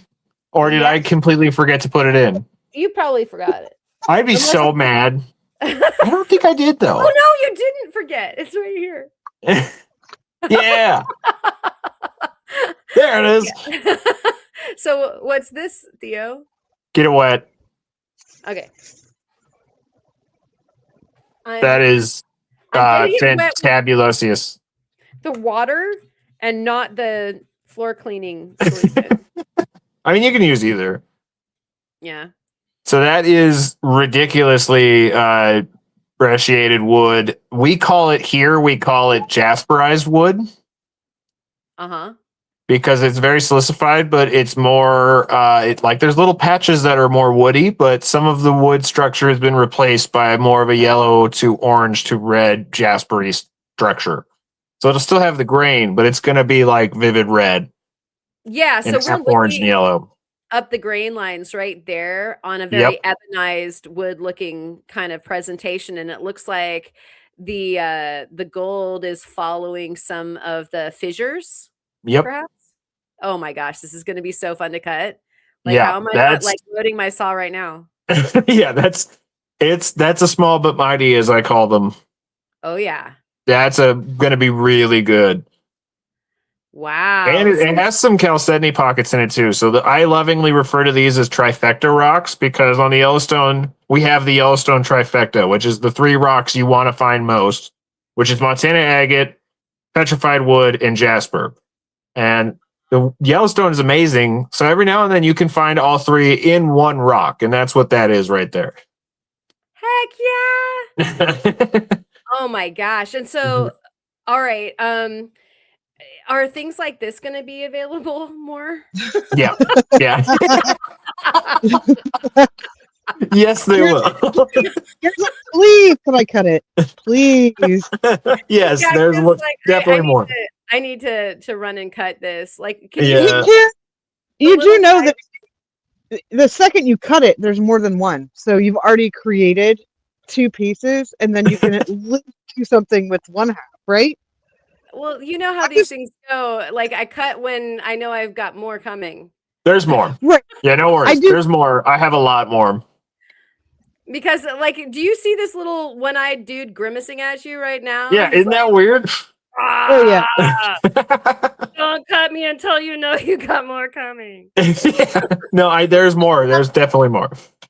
Now you've anthropomorphized it. Now you can't even cut it. He's got this little turned up smile right here. Just don't name it. Yeah. Right. It's too late if you've named it. He's gonna be eyeballing me. Like. Though I will say, if you are set against cutting it, if you get too attached to it and you can't cut it, you just so happen to be getting into a hobby that would make that thing look insane. Oh yeah? What's that hobby? That thing would tumble so well. Oh. Oh, right. That is one of the rare cases where I will tumble a rock specifically to have a polished rock. Like I usually tumble if I'm tumbling slabs, if I'm windowing rocks for cabbing, if I'm windowing faceting rough, or if I'm tumbling cabochons. I'll tumble. It's very rare that I tumble rocks just to tumble rocks. Those are the ones that I will set aside for actual tumbler batches because it's just so worth it. Oh, And I have tumbled some no. exactly like that before, and they are gorgeous. Okay, Jeff thinks that it looks like Jiminy Cricket. we're having this like wonderful group like hallucination. I love this. That's not anything then at all. Just saying. Oh, and it's a sleeve stack. From Land of the Lost. That's great. Oh, man, that's a throwback. Right? Well, you know, we had the what was it? Will Ferrell one that wasn't that Fair enough. throwback enough. so far. So some of us that aren't as old might still know what a sleeve stack is. That's so awesome. Yeah, I like that. Everybody's digging that. So you know what? I don't think I can tumble this though. I'm sorry, Theo. I'm gonna have to cut this one. So you're gonna Yeah, no, have that's fine. more for the tumbler. I'll send you a tumbled one. I mean, look at he's eyeballing you right now. He's like, He's like, no, not bro. Even when I found it, I was like, that's the weirdest like eye spot I've ever seen on a piece of wood. It's just bizarre. Full on. I might cut you after tumbling. You never know. That's true. do this. Yeah. I do this a lot. I cut other people's tumbles so far, but I've got my own batch running now, so that's definitely happening. Tell us about what's going on in your studio with the tumbling. Me? Yeah. Oh, yeah. Oh, well, right now I've got 2 barrels going. I've got one that's full of quartz slabs that I'm going to be using for when I make my little hollow cabs. Like, I think Karen has one. Or I know she has one. She probably doesn't have it handy. But, like, I make some cabs where I put things inside, and you have to have a highly polished inside of the back and the front. And that's very, very, very labor intensive. And so when I was like, I remember I asked Theo, hey, if I put a flat thing in the tumbler, will it stay flat? And he's like, oh yeah, as long as it's not too small, yeah, it's going to stay flat. Like the edges will get round, but the middle of it will stay flat. And that's all I needed to hear. That's all I needed to hear to go and buy a tumbler because I was spending like, you know, like we have our little group chat and I joke, like they're telling me about their awesome projects they're doing. And I'm like, they're like, what are you doing? I'm like, oh, well, here's a surprise. I'm flat freaking polishing. Still flat polishing. Like kill me, you know? And so I've got a barrel of that going, which I got from Jim Lukenbill, who's so sweet. He sent me a beautiful box of gorgeous material, and he sent me a myriad of thicknesses of quartz. Like he'd been talking to me for like 6 months about what I was looking for, and sent me the stuff that he cut that was just freaking perfect. And that's rolling. And then the other one I've got a bunch of Montana agate, little tiny buddies. And I let them roll for about a week and then figured out afterwards, like, okay, these are still, like, there were some bad saw marks on them. And I knew I'd have to keep rolling them for at least another week and decided, you know what, this is the best thing to do. I'll spend a day making preform earrings because I love making earrings from Montana agate that are thin.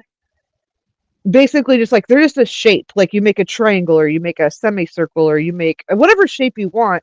But the polishing of both sides, because it was flat, was insane and made it not really worth your time to do. But I loved doing it. So I made, I think, 8 pairs. And I even drilled them to see, like, let's see how they do. And after I checked them and they're doing great, like they've moved on to stage 2. None of the places where I drilled the holes cracked. Everything is perfect. I'm going to be so excited if when I'm done with this whole thing, I've got 8 pairs of earrings I can sell. And I spent a couple hours preforming them, and because that's the fun part. The fun part to me is finding the pieces, pre-shaping the pieces.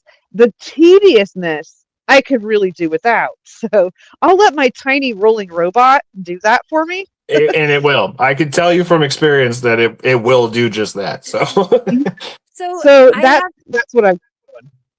right on. Thank you so much for filling us in. Reptile Z is asking my tumblers, or asserting, and I'm wondering, Theo, if you have an answer for this, because I think I saw this coming across you guys too. My tumblers, 4-pounders, seem to not get the centers of flat cuts polished, but I am a total newbie to tumbling. What do you think? So the thing about flats with tumbling is flats always take longer. You're just going to need to pretty much double your time on everything. It also could have to do with the size. Like, I never really put in stuff bigger than, one sec, let's find a good example. I would never really put anything in to tumble much bigger than like this, which is probably about, one sec. I have a friggin' tape measure handy.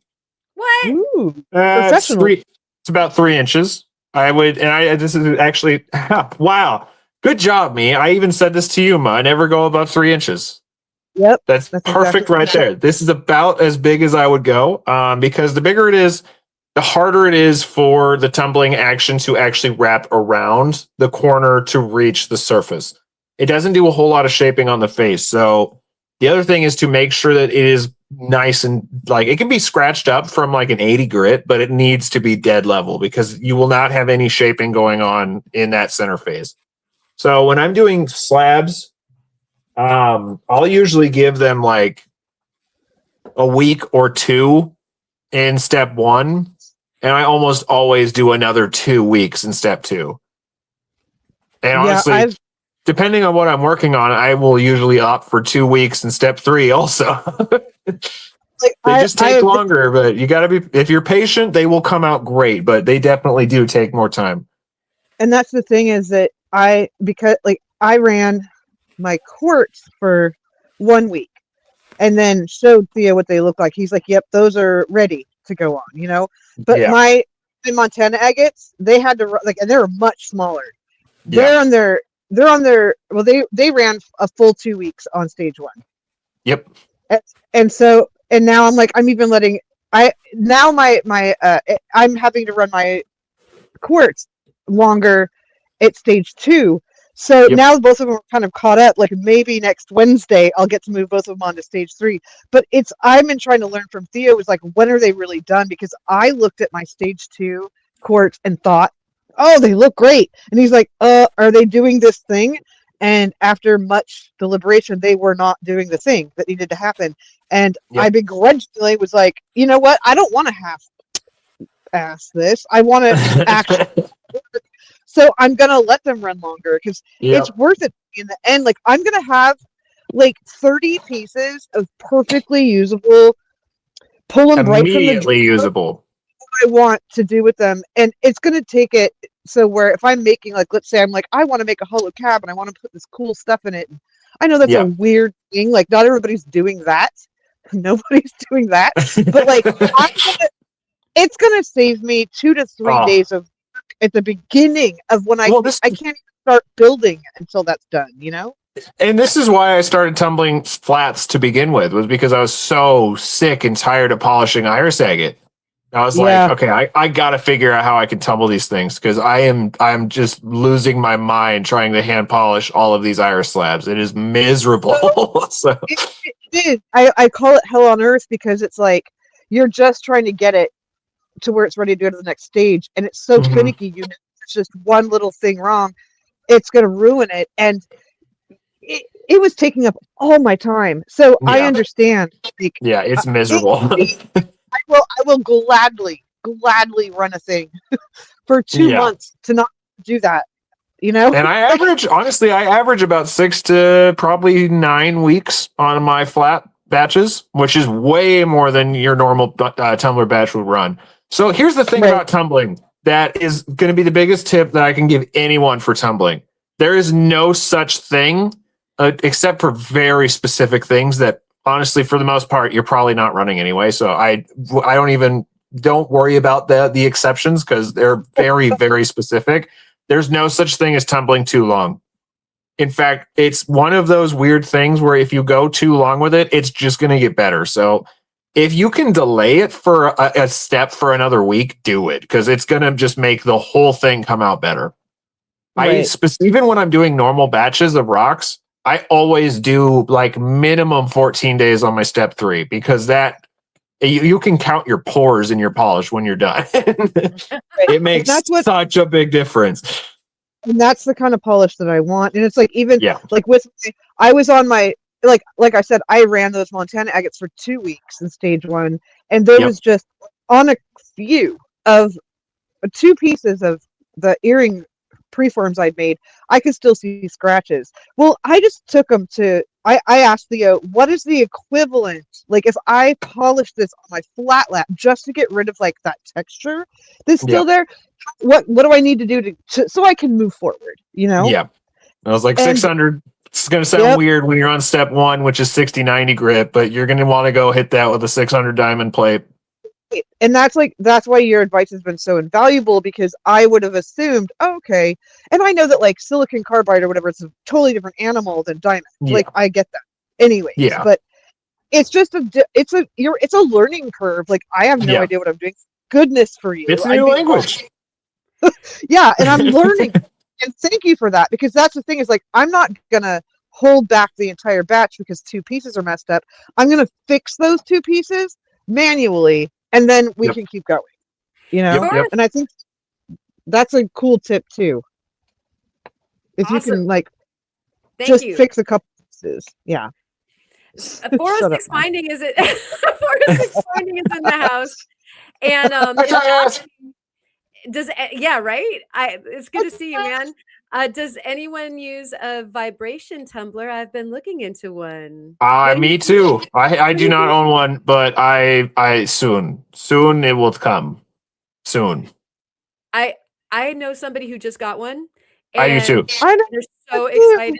They're so excited about it that I highly endorse looking into it. Although for the stuff that you would be using, I think that Theo would concur that you would want something heavy duty as opposed to the little guy that I just got. Yeah, if you're planning on doing what I'm planning on doing, which is whole slabs, you want big boy tumbler, because it's like I'm saving up so I can get like a 15-pound vibratory, because I want to be able to take whole Montana agate slabs and iris slabs and just throw the whole thing in there and have them tumble, which you cannot do with anything small. Right. No. But they're great. Really quick, it looks like Sierra Rockhound was saying that they have a thumbler, and those are the spendy ones, yeah? Thumblers are good. Yeah, that would be a good one. And then Reptile Z is asking, what is the thought on borax? Do you mean with as like a burnishing step? That's what I'm guessing. I'm assuming they mean as a burnishing step. So I don't use borax for burnishing. I literally use Dawn dish soap. I know a lot of people swear by borax. A lot of people swear by ivory soap. I've tried all of them and I've noticed no difference when it comes to burnishing. I will literally just run them for 24 hours in like just Dawn dish soap and water. And it's so good. Can I ask you a question? I'm sorry? I wanted to ask a question. Like I have heard of like the burnishing step. Yeah. Okay, what in the world does that mean? Because like I know what burnishing means, and it's like rubbing to like get shinier, right? So like what? So if somebody's doing something with, let's say, borax, or ivory, you're doing it with Dawn. What is step doing? Like to me, it just sounds like you're thoroughly cleaning it. Like what's happening there? That is what you're doing. It's like a deep scrub. Okay. So Reptile Z has one more question, and thank you for that, Ma. Has anyone tried to do an aqueous borax ultrasound polish? Which actually, how many circles do you get to say those words together and it makes sense? I have not. I like that. It sounded very official.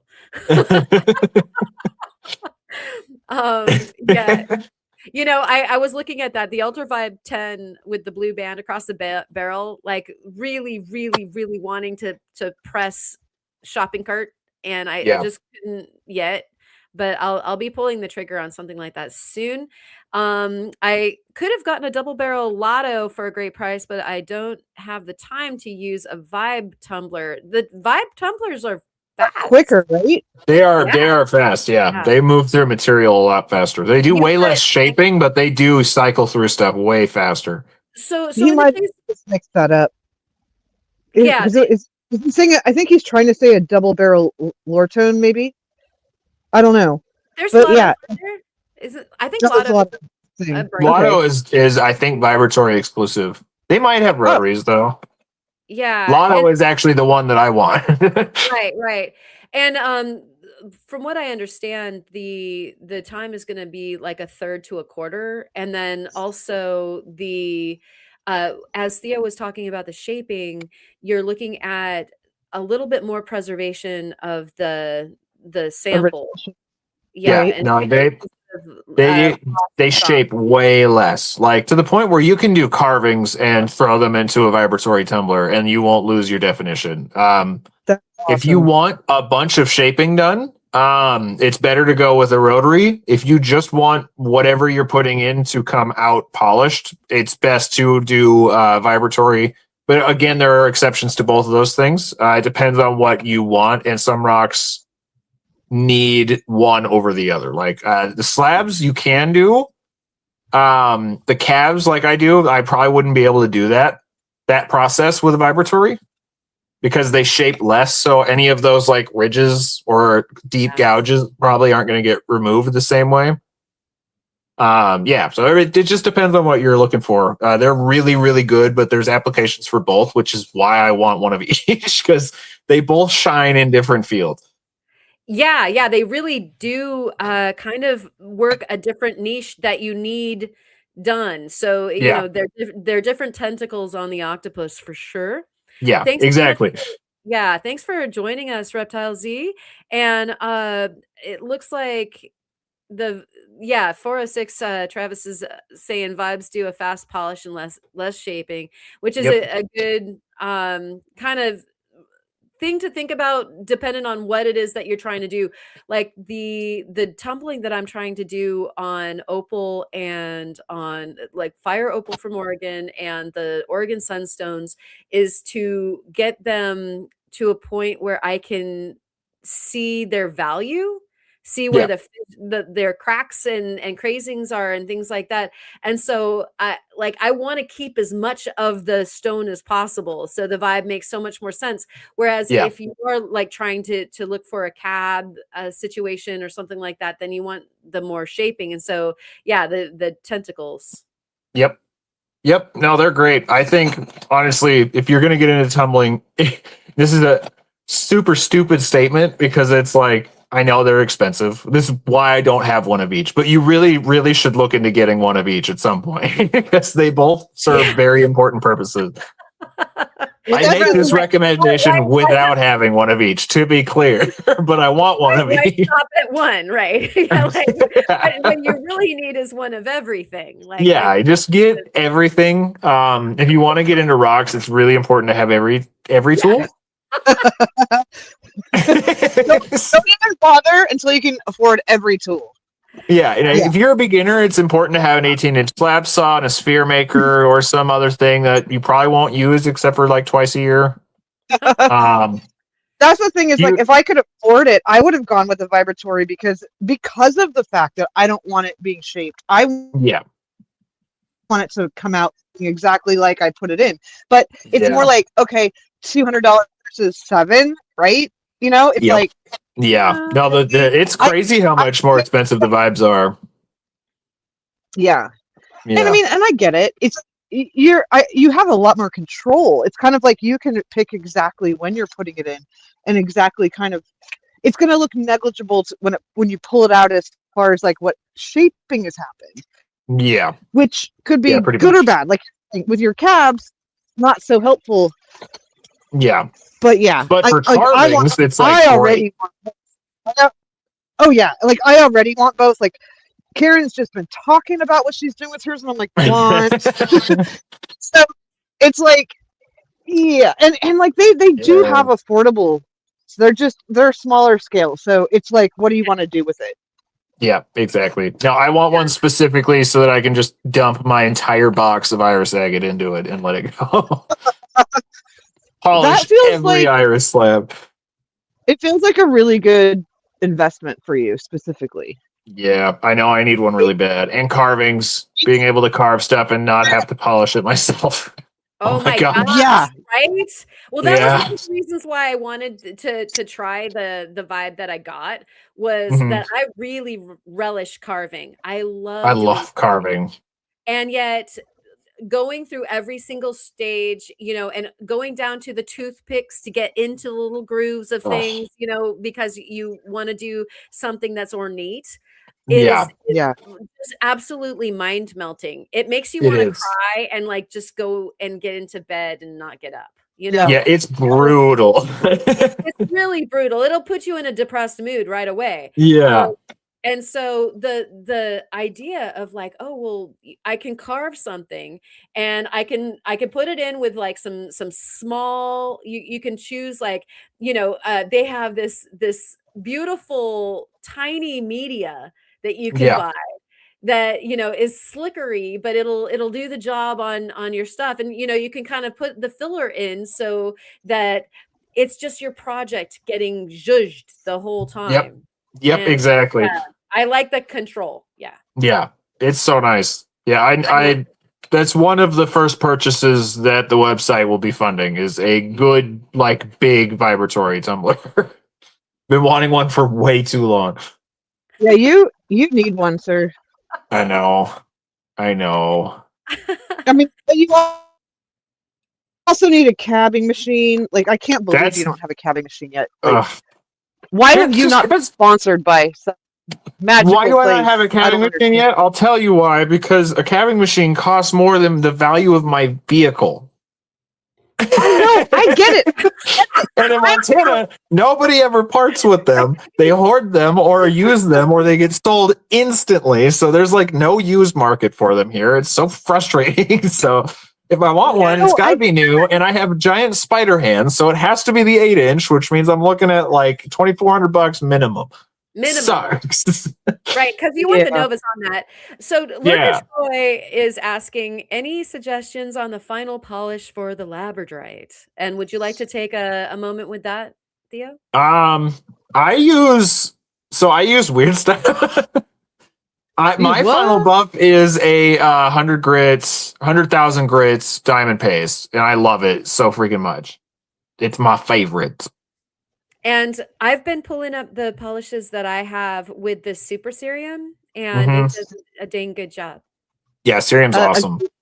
Agree with that's like the little bit of experience I've got has been with Super Serum and Feldspars. Yeah. Yeah, and, feldspars are like- nice. They actually take a very, very willing polish, honestly. Yeah, Sunstones made me a bit of a feldspar addict or groupie Yeah. or however you want to call it. And so I've really been trying to hone in exactly how to approach them and how to nurture the best out of them. And so Yeah. I'm definitely feeling the Cerium on that. Yeah. But that's a great question. Thank you, Troy. And it seems like somebody is saying that cab machines are overrated. He's a nerd and he's lying. Yeah. Go back to making cabs exclusively with a flat lap for the next 2 months and then say that again. Well, you know, I do that because I am the weirdo who prefers. Yeah, the you're flat lap. weird, Ma. I'm gonna come take yours from you. Well, you can come use it, but I use it. I do use it, so I'm not getting Yeah, I rid of it. know. But also, you don't want a 6-inch; you want an 8-inch. So I have you to have can't an get- 8-inch, yeah. Yeah, I do. so- I do fine with my little 6-inch.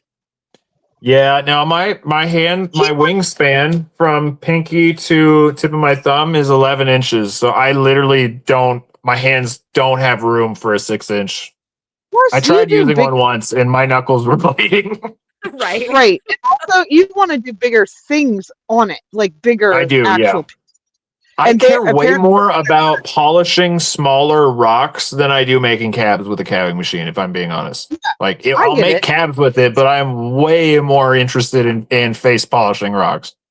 That's your jam. I get it. And like, Yeah. so but you need, like, for the size of things you're bringing that you want to do that with, you need Yeah. an 8-inch. Yeah. And look, I was not saying before that I was surprised you didn't have one, because like, why haven't you just like gone and bought a thing? Just go get one. I'm Sorry, just Ma. surprised. I don't sleep on No. a bed of coins. I know you don't. I'm saying I'm surprised nobody has sponsored you or like offered, like, here, have it. So And I'm really Tom- bad about sponsors. Like, I don't like know reach that. out to anyone, and I turn away almost every sponsor unless it's like something super relevant. I've done 2 sponsors in all 7 years I've been on YouTube. Why haven't you done that one with Febreze though? Just kidding. Febreze reached out to me. I think Monster Energy Drink reached out to me. I've had some weird ones. Vever did, but they wanted me to do weird stuff, and then I demanded rock or my kind of stuff related things, and they never responded. I was like, I'll do this, but I will not do what you're offering. Give me this, and then we'll talk. And they just never got back to me. So, back to the machine really quick. So Reptile Z is asking kind of in a statement way. I would think a dual arbor with 3/8 expandable drums would be an awesome alternative to a 6-wheel cabber. What do you think about that, Theo? So we were looking into that. I've never like delved too deep into it. I've heard that it's theoretically possible, but then I've heard from other people that it's terrible and does not compare to what a cabbing machine can do. So I never actually like pulled the trigger on it because I've heard such mixed results about it. I mean, it's just an arbor, but apparently cabbing machines and those normal like bench grinder, for example, spin at such different speeds and aren't always variable that it's the same way tile saws are not great for cutting rocks because they cut at such a different speed than rock saws. Right. Yeah. So as far as what I also understand about the dual arbor is that if you're doing specimens a lot, then that might actually be a really good choice for you, like, or large subjects, like say you're doing towers or something that's bigger that you manipulate. Kind of guy who wants to make some towers. Sorry. Yeah. So it could be that if you're doing an entire chess set, you might want that. But she's okay. I stand corrected. Now you still need the lathe to do the chess set, to be fair. Indeed, but I think that these are almost different animals in the circus, because when you're looking at the 6-wheel cabber, you're looking at this quick sequential movement through getting a faster subject done, and that's usually a small subject, and it's usually going to be a cab. And so that it's pretty, you go from like something that has a lot of different uses to something that's a little bit more niche with the cabber, the 6-wheel cabber, but you're going so much faster.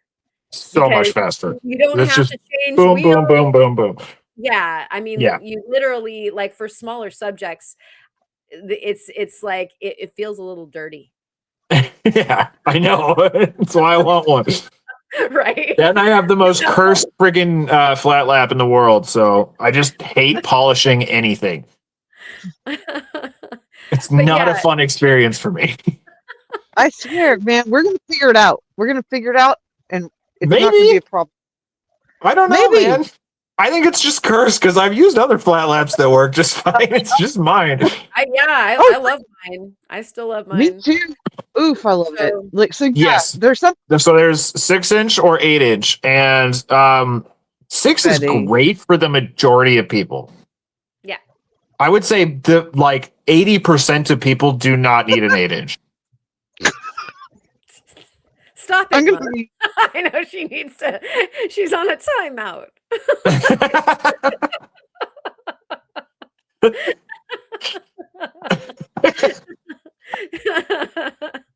I'm still going to upload a video tomorrow, so I will show myself out if we're going there. But yeah, I was told this would be professional. Right. I don't know what you're alluding to. Because we don't want to get demonetized for drinking apple. Yeah. Apple juice, man. But yeah, I think that if you're not planning on using large specimens, that you're going to get away with a 6-inch, no problem, for as long Yeah. as Yeah.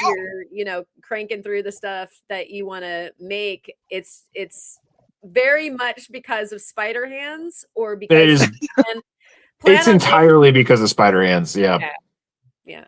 Yeah, I mean, I had just heard from people that have the 8-inch machine that there's a lot more room between the wheels, and I was like, that sounds like it's perfect on every little bit he's looking for what he wants to do. That's all. Yeah. That was like the only reason that I was like, man, you gotta wait. You want to wait for that. Yeah. And- I know. That's why I'm waiting.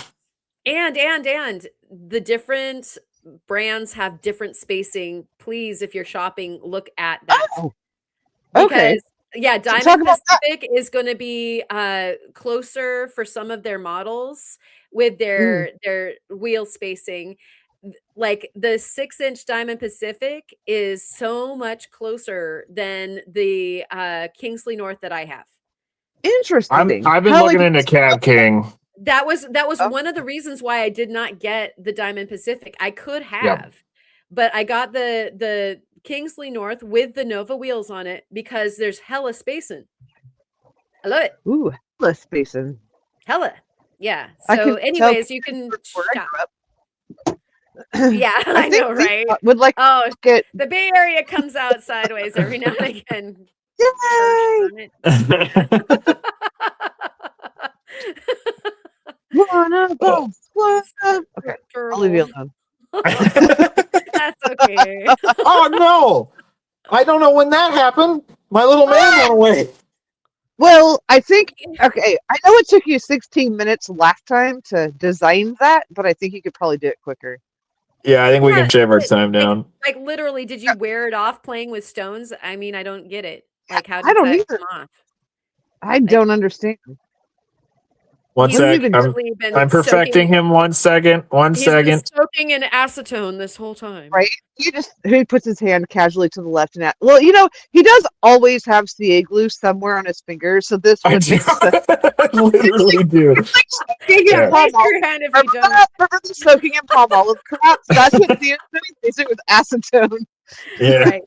Show you. I know, and then people are like, "It's so bad for your liver," and I'm like, "I know." So Full stop. Travis is saying the 8 lap isn't big enough for most things I want to polish, so I got Yeah. the wet angle grinder for the big specimens, which is my route. Like, instead of having a big drum arbor or something like that, I went for the wet angle grinder, and I just do larger things during the summertime when I don't mind getting really wet. And see, I use my vibratory lap for polishing big stuff. And it's the best. I freaking love it because it's automated. You don't have to babysit it. You just set it up and walk away. It's the best. I love it so much. And So really, what I'm getting at is if it can work for me while I do other stuff, it's probably going to be my favorite tool in the shop. No, that's one of the tools I need to get right there. It's seriously I'll make good. fun of you all day, but wish I had one. Yeah, it's so nice. Actually, on my Patreon, the most recent video I posted was all about vibratory tumbling. Oh, those are beautiful. Lap. Yeah, they're beautiful. You're welcome. Yeah. There's some good freaking rocks on that bench. Good freaking rocks. You're not wrong. Good freaking rocks. I keep just playing with slabs. Whatever reaches my hand first. Dry head agate. Well, I guess not little. Yeah. If you're wondering what these tags are, that has nothing to do with anything. It's just askew, so I can keep track of stuff. Oh. You're askew. Excuse me. Sorry. Askew. Askew. Thank you for laughing, Karen. Oh, I need to get more of this too. It was actually the aftermath. Well, never mind. I need to get more of It this. was the whole package. That was good. I won't. I'll stop trying to take credit for that then. What is Please that? remind me. I need to get more of this while I'm at the rock shed too. This is Indian Grey Tree Moss Agate. Moss agate. Yep. I was hoping It's, that I saw green and red and went, that's good. I like that. Is that Can you it's backlight just that right now? they have some freaking boulders. No, I can't. Oh, come on. Wait, maybe. Hmm. Maybe. I'm trying to. What did Alexis! Babe, I need you! She's probably asleep. Oh no. I need a light and some toilet paper. Babe! Yeah, no, she's gone. Yeah, let her go. It's okay. Yeah. or to be either way. Either way. All right. So do you guys have some words of wisdom for everybody who's hung on all the way here till the end, which is actually like a really good number. You guys rock. Thank you so much. And we still have 37 people hanging out with us right now. Freaking rad. My words of wisdom would be find a friend who is willing to give you early access to stuff via nepotism.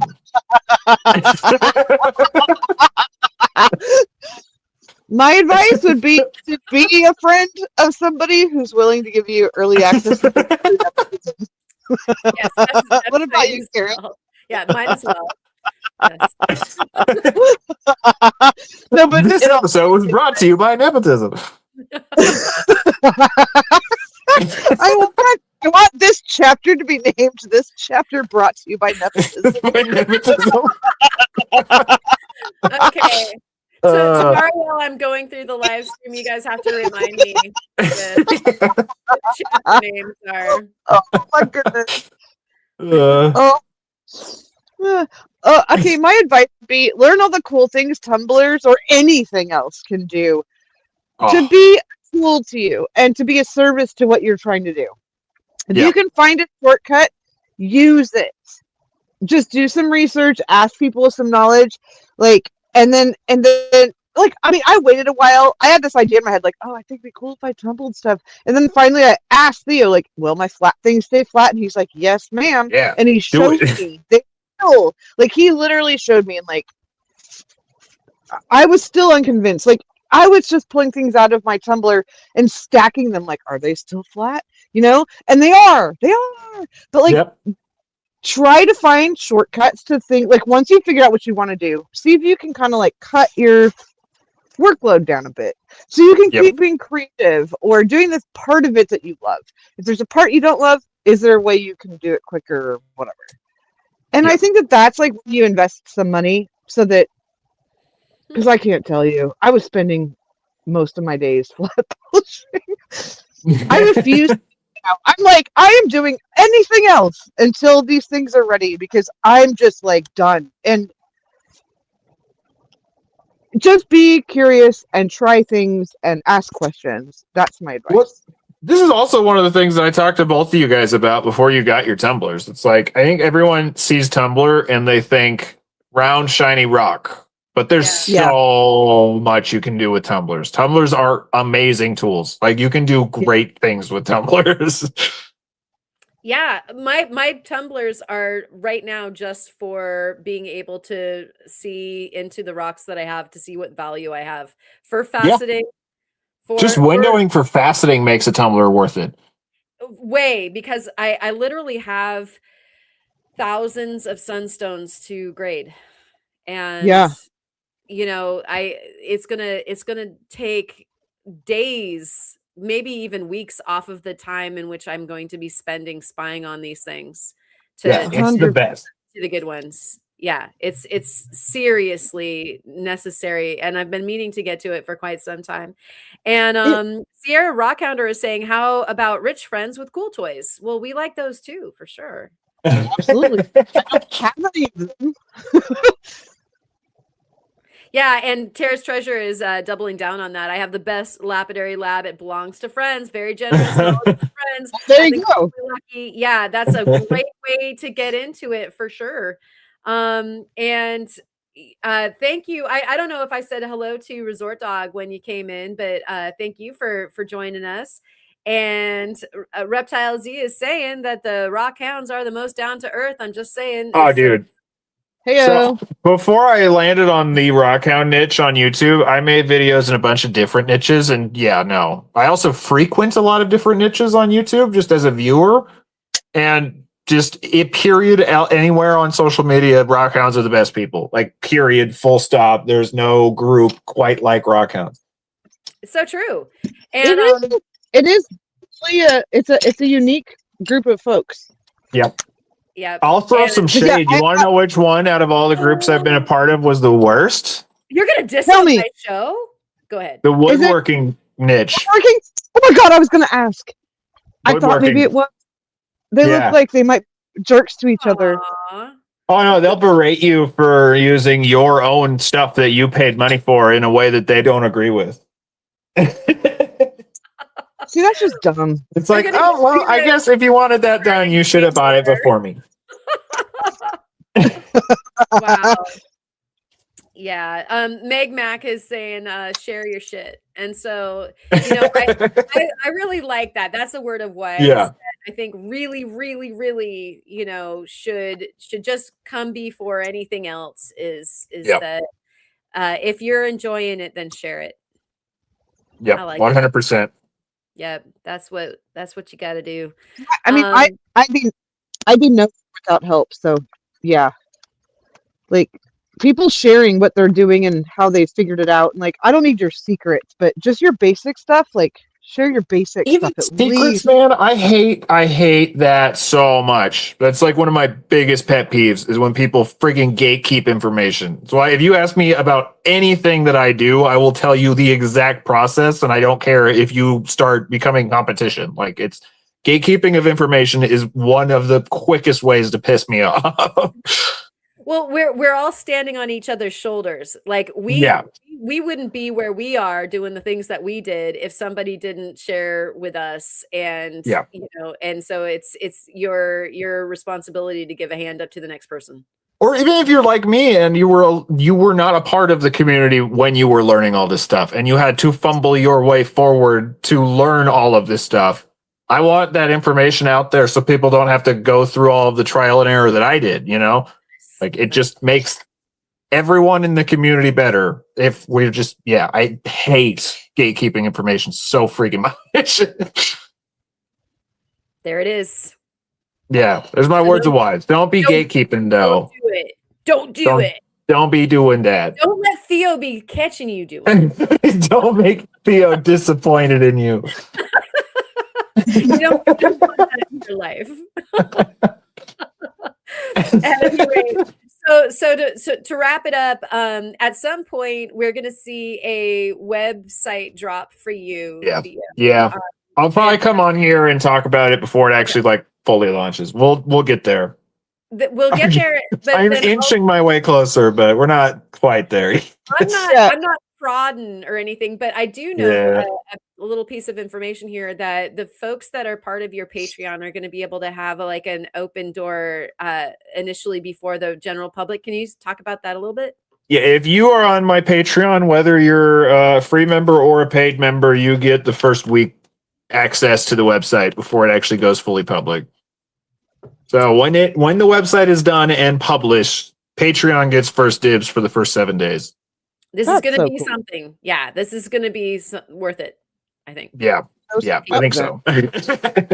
Also, if you're on my Patreon, I'll be posting new stuff, and pretty regularly Patreon will be getting first dibs on stuff before anyone else does. What are we going to see tomorrow drop? Do we get to know? Tomorrow? What am I doing tomorrow? Yeah, what's tomorrow? Tomorrow was a really good rock hunt. I found a freaking beautiful piece of petrified wood.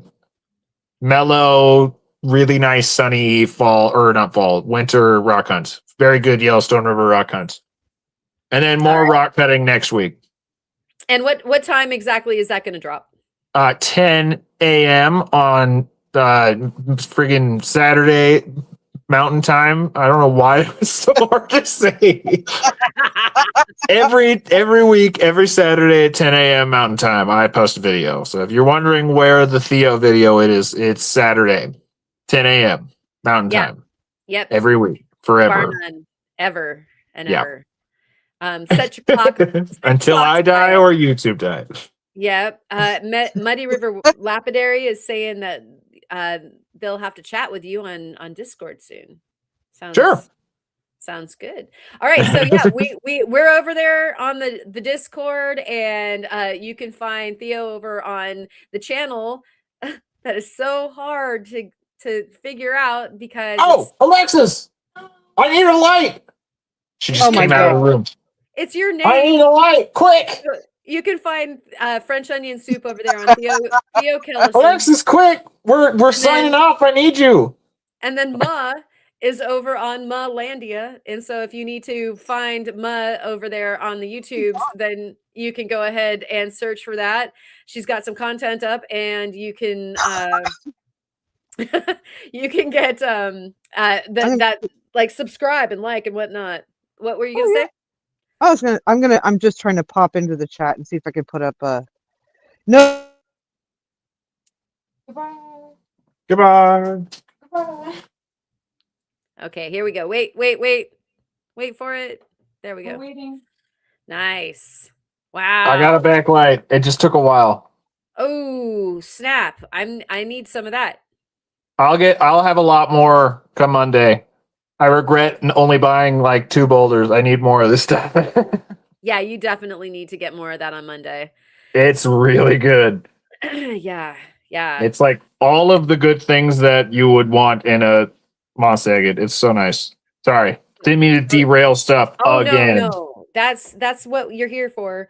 and so yeah, Labradorite, moonstone, moss agate, apatite. Oh, I have apatite, peridot, blue tigerite, gold tigerite, Brazilian agates. I got to get a bunch of Brazilian agates. I need a bunch more quartz. I need to get more rose quartz. I need to get more blue lace agate. I need to get more blue chalcedony. I need more the dendritic honey opal. I need more pyritized ammonites. I have a whole shopping list. Yeah, it's going to take a while. I can't wait to shop your shopping list. This is going to be. I actually will probably do a video while I'm shopping. So, yay! Yeah. Okay, stay tuned for that, everybody. Make sure that you have the bell on for Theo's page or channel, so that you get notifications when he goes live, because you don't want to miss that one. And do we have anything else, guys? No.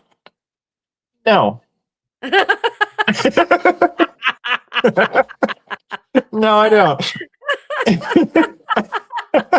Ma, do you have anything else? Is Ma still with us? Ma might not be. She ran off to get something, didn't she? We can't sign off without Ma.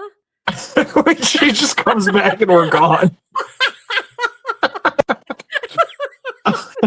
Well, I guess I can show slabs until she gets back. Hi. No. Never mind. You don't get to see slabs.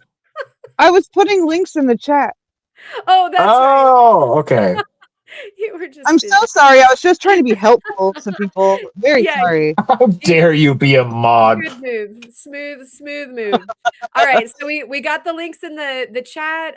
We will be posting some chapters up maybe for this like 3 hours. This case study into nepotism. Let's just hear from the other room yell, "What?" It's fine, Alexis. It's fine. Yeah, everything's okay. We hope. Thank you, Ma and Theo for coming on tonight and Yeah. spending the time and showing us all the killer goodies. It was beautiful. Yeah. I'm happy to sit here and just do basically nothing while you guys open boxes. I'm dying laughing because I linked to my freaking YouTube channel, or tried to, and it was actually Theo's channel. Thank you. Go follow me. You won't see Ma on my channel though. I'll just give you a pre-warning now. Nope, I am not there. It Nice might be little a, bait and switch. it might be a better time. I'm not sure. I Okay, I'm gonna mention just you semi-regularly, but because I talk about these paper thin slabs that I know who is going to like these. who would like it? Okay, well, this might be my channel. Let's see. It's just hilarious that I linked. I said it's me, and then I linked Theo. Wait, we actually don't see you and Theo at the same time? No. Oh, wait. I mean, Karen. Are we really 3 eels in a trench coat? It would explain so much. It's so much. Oh my gosh. I've always wondered about my aquatic affinity.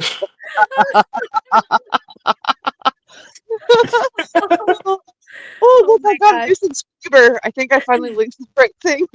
All right.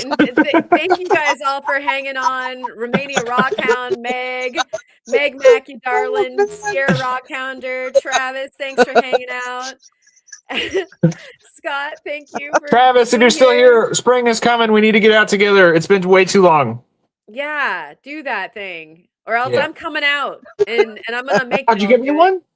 And then that Opal guy, thank you for being here. Lesby Rock, and I didn't even say hi. Thank you for being here as well. Rocky Mountain Bear, also. All y'all out there, thank you so much. And oh, it's an apple. Haunting me with food. Nice. All right. Well, Get out of here, Alexis. we're gonna roll the credits, and we thank you again for coming and hanging out with us, and we'll see you soon around the premieres and the live streams and video drops all weekend long.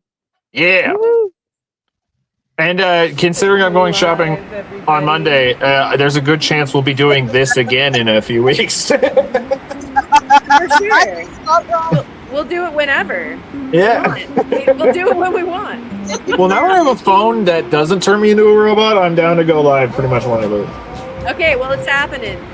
I mean, aren't you here somewhere? Aren't you here right here? There you are. You're yeah. Mr. Double Gun Diagrammer there. Yeah. There you are. Yeah.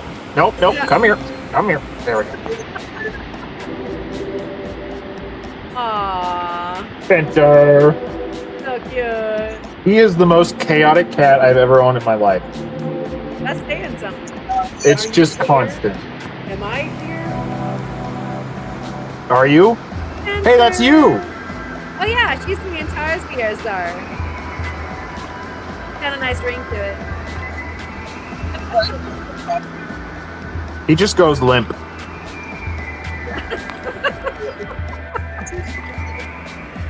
Limp cat. Just completely limp. All right, I'll put you down. Go ahead. All right, cheers everybody. Good night. Bye.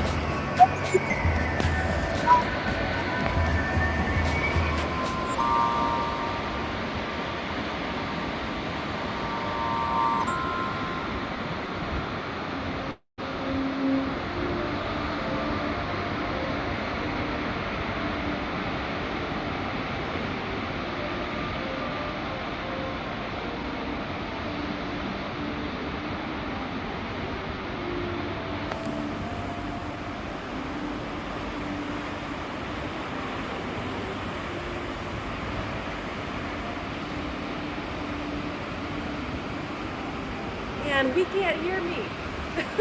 Let's start over again.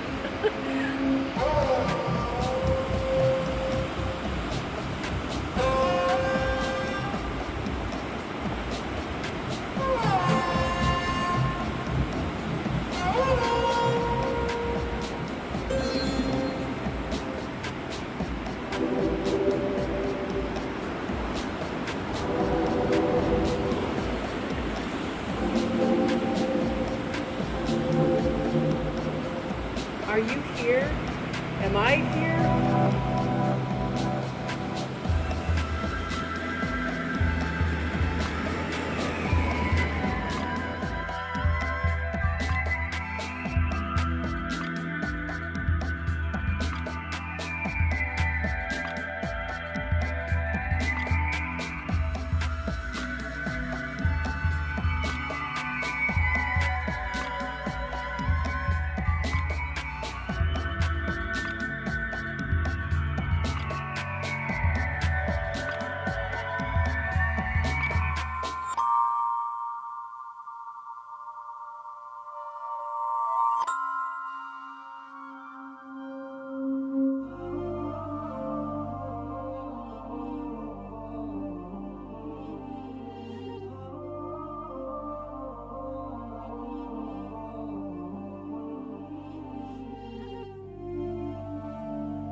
man, we can't hear me. Let's start over again.